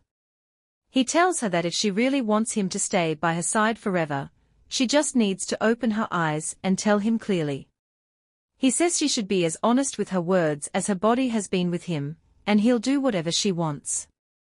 Her eyes fill with tears again. She thinks to herself that she's getting addicted to him like she was last night, but she knows she'll have doubts once the addiction fades. She wishes she could be completely dominated by him forever so she wouldn't have to think about the pain, trauma, and fear inside her. She trembles more at the thought. She reaches out and touches his hands, asking him if he will be by her side forever, with a big, contented smile on her face. He says that if she wants that, he'll give her a dog leash to put on him for the rest of his life. She agrees that this would be perfect. They are taking this very seriously. The wardrobe door creaks open right that moment. She hears a voice coming from within. The raspy voice says it had told her she couldn't leave. She's surprised and the voice says it again, for the second time, telling her she can never leave this place. She looks ahead and sees dark eyes peering from the wardrobe. It's the kid, still inside the wardrobe. The voice is still speaking. She thought she was done with this, that it was all in her mind. She had thought she had dealt with it before, but now it's back. How it came back or what it really is, she still doesn't know. She's shocked when she hears the voice from the wardrobe saying she'll never leave. She yells to the young master, saying there's a child in the wardrobe, but he doesn't move. He says she doesn't have a child. She corrects him, saying she's talking about the kid inside the wardrobe. The young master asks if she's sure about what she's saying, asking if she really means the wardrobe. She explains that she's been hearing voices coming from the wardrobe, and that when the door opens, she sees a child's hands. She also mentions the dark eyes that always seem to watch her. She tells him she thought he might have taken the life of a child because he once said a dirty, pitiful child had a sweet scent. She knows it sounds strange, but his words don't make sense otherwise. She can't hold back her thoughts anymore. She wants to tell him she suspects he might have done something terrible, maybe even murder. But she figures he probably won't believe her anyway, so she decides to say less. The look in his eyes makes her feel like he's seeing her as some kind of crazy person right now. The young master leans closer with a curious look in his eyes and asks if she can see the child's face. She quickly replies that she can't really see a specific face. He tells her to calm down and starts gently stroking her hair, saying everything is okay. She insists she's not crazy and that she's really telling the truth. He then covers her eyes with his hand and says that they'll see the child's face soon enough. She's left feeling confused and worried. What does he mean by that? The young master remains a complete mystery to her. He tells her to trust him and promises he will show her what she wants to see soon. She asks what it is he wants to show her. He gives her a gentle kiss and says he'll reveal everything she's curious about. She'll get all her answers soon. He smiles at her and says she should go to bed because she must be really tired. He tells her that when she wakes up, it will be payday, the day she has been waiting for. After breakfast, she should go see Madame Zhong to get her paycheck. He also suggests she ask for a cup of lemonade, which he knows she likes. But she's confused because she has never mentioned liking lemonade to him. He tells her to imagine drinking a cool, light yellow lemonade with a little umbrella on top, like the ones you see on a sunny beach. It's a sweet and relaxing picture. He says if she stays and chats a bit, she'll feel a lot better. Then, his expression changes to serious, and he warns her not to think about running away just because she gets her paycheck. The young master insists that she will never be free from him. She repeats his words, asking if he means ever for real. She's suddenly feeling very sleepy. He confirms, saying yes, she will never get rid of him, not ever. The young master warns her that if she tries to escape again, he will restrain her and treat her even worse than the men who hurt her before. He says he'll do things that her evil ex, who stole her paycheck, could never do. It's a frightening threat coming from someone she's sharing a bed with. He holds her close and insists he'll do things no one else could. She wonders how he knows so much about her. She never talked about her ex or the men who hurt her. She's very curious, but finds herself drifting off to sleep. The young master gives her one more gentle kiss, and says he has waited a long time, and deserves this as a reward for his patience. With a grin, he asks if she feels the same way. She nods and says yes. He is pleased with her answer and tells her to sleep well. As she drifts off, she falls asleep. She falls into a deep sleep, wrapped in complete darkness with no dreams, feeling incredibly relaxed and comfortable. When she wakes up, the young master is still beside her in bed, fast asleep. She looks at his calm, beautiful face, appreciating how he kept her warm all night. She gently strokes his face, then covers him with the blanket to keep him warm, while she gets up and leaves the room. As she walks down the stairs, she embraces the morning light, and suddenly remembers her past. She recalls how people used to insult her, calling her unlucky and saying her beauty was pointless. They would question why they disliked her so much, and she remembers how just being around her seemed to upset people. She realizes that her presence stirs negative feelings in others, which is why they have always disliked her. Our protagonist can't remember exactly who said those hurtful things to her because so many people had treated her poorly. But the young master is different. He called her beautiful and sweet, so she doesn't care about the past anymore. She's glad to leave those hurtful people behind, and is happy to have the young master in her life. Now it's morning, and she's dressed and standing at Madame Zhong's door to collect her paycheck. She knocks, and a voice from inside tells her to come in. Madame Zhong is sitting at her desk, waiting for her. They greet each other politely, and Madame Zhong invites her to sit down. As she sits, Madame Zhong says it's been 2 months since she started working there. She slides a white envelope over to her, and thanks her for all her hard work. Our female lead thanks Madame Zhong for the paycheck, and wonders why she hasn't mentioned anything about the day before. It's as if Madame Zhong doesn't know the manager didn't do her job yesterday. The manager apologizes for not being in touch, and for taking the whole day off. Madame Zhong, with a stern look, says there's no need to apologize for that. She then mentions she's thirsty and asks if the manager would like a drink too. The manager gratefully says she would like a drink and politely asks for a glass of lemonade. Madame Zhong presses a button under her desk, and soon the building's housekeeper arrives. She's told to bring a glass of lemonade and leaves quickly. 5 minutes later, she returns with the lemonade. Our female lead hesitates a bit but then says, with the lemonade in her hand, that she had planned to leave for a warm country right after getting paid. She had imagined enjoying a refreshing glass of lemonade there. She also mentions that the young master had asked her to request a glass of lemonade, but she didn't actually expect to get one. Madame Zhong says if there's anything our female lead wants, she just needs to ask, and everything will be prepared for her. This confuses our female lead. She wonders if it's because she's the bride. She's starting to think that maybe this is all happening because she's the bride for the welcoming festival. It seems to be the only reason that makes sense for all this special treatment.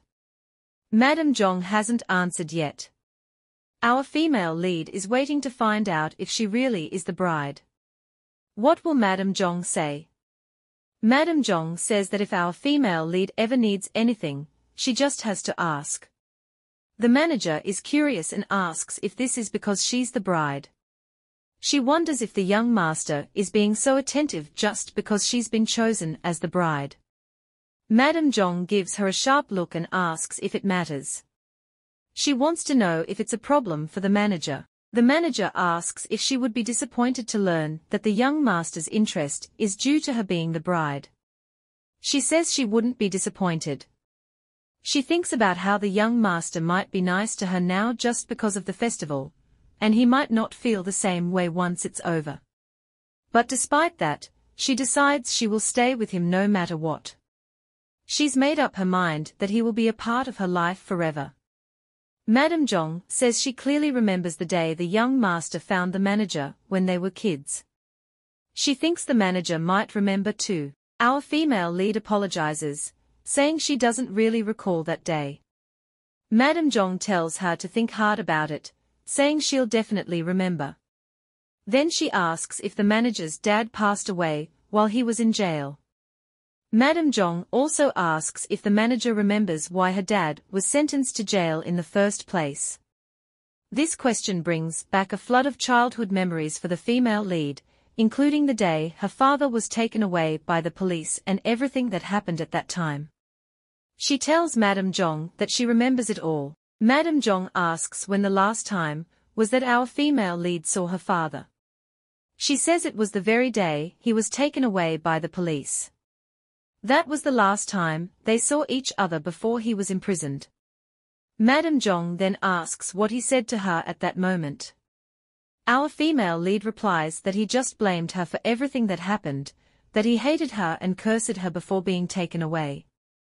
Madame Zhong repeats her words, saying she also remembers that day clearly. The female lead is curious about how she knows and Madame Zhong keeps talking, saying they need to go back to the very beginning, to the day the young master and the female lead first met. On that day, our female lead was surrounded by a group of kids who were beating her. She had been grabbed by the hair, had bruises on her knees, and had been hit in the face. She was covered in dirt, with blood at the corner of her mouth and swollen cheeks. Our female lead agrees, saying that's exactly what happened. Madame Zhong explains that the kids who attacked our female lead were friends of her son. Her son was very popular at school, and the kids took their anger out on our female lead because of his death. Our female lead is puzzled, wondering why this is connected to her. Madame Zhong then slams her hand on the table, making a firm point. She says that the day of the attack was actually the day of her son's funeral. As she mentioned earlier, her son was well liked, and his friends came in a group to the funeral. They cried a lot, and the whole place was filled with sorrow. After the funeral, they probably went looking for our female lead. She says that the media was busy covering the story about who killed her son.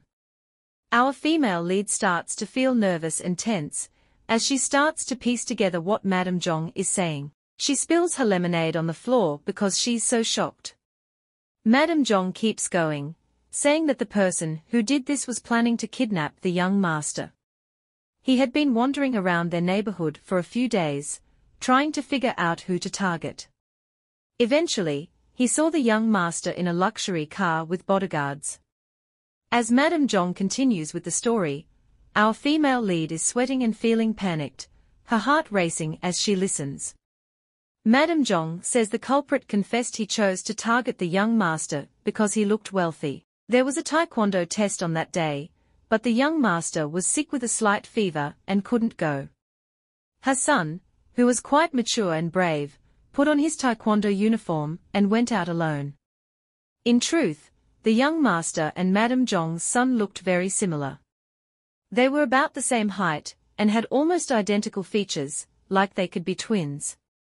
Madame Zhong had mentioned this to our female lead on the last payday. She also says that the culprit didn't actually mean to kill her son. He only intended to cover his mouth for a short time to silence him, but things went wrong. Our female lead is shaking, struggling to believe what she's hearing. She can't accept it as her reality and asks with a trembling voice if Madame Zhong is saying what she thinks she is. She wonders what Madame Zhong must think of her. Her father, whom she barely remembers, was like the monster her grandmother described. She hides her face in shame, feeling completely defeated because she is the child of that evil man. Madame Zhong tells her to lift her head up. She says as the bride, she must never lower her head to anyone, not even the young master. With a harsh smile, Madame Zhong asks if she knows why her father died in jail. Our female lead hesitates and says she doesn't know. Madame Zhong explains that her father was perfectly healthy until the day he died.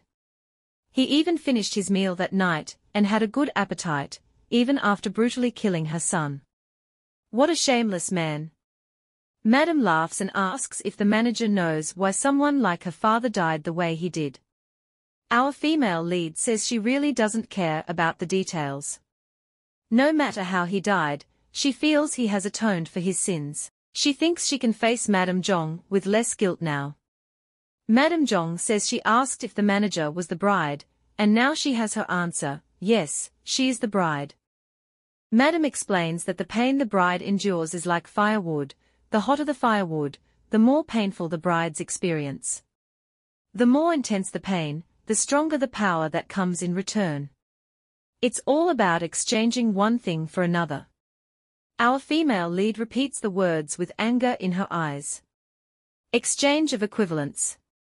She thinks this whole idea of trading pain for power doesn't sit right with her, but it seems that's just how things are done.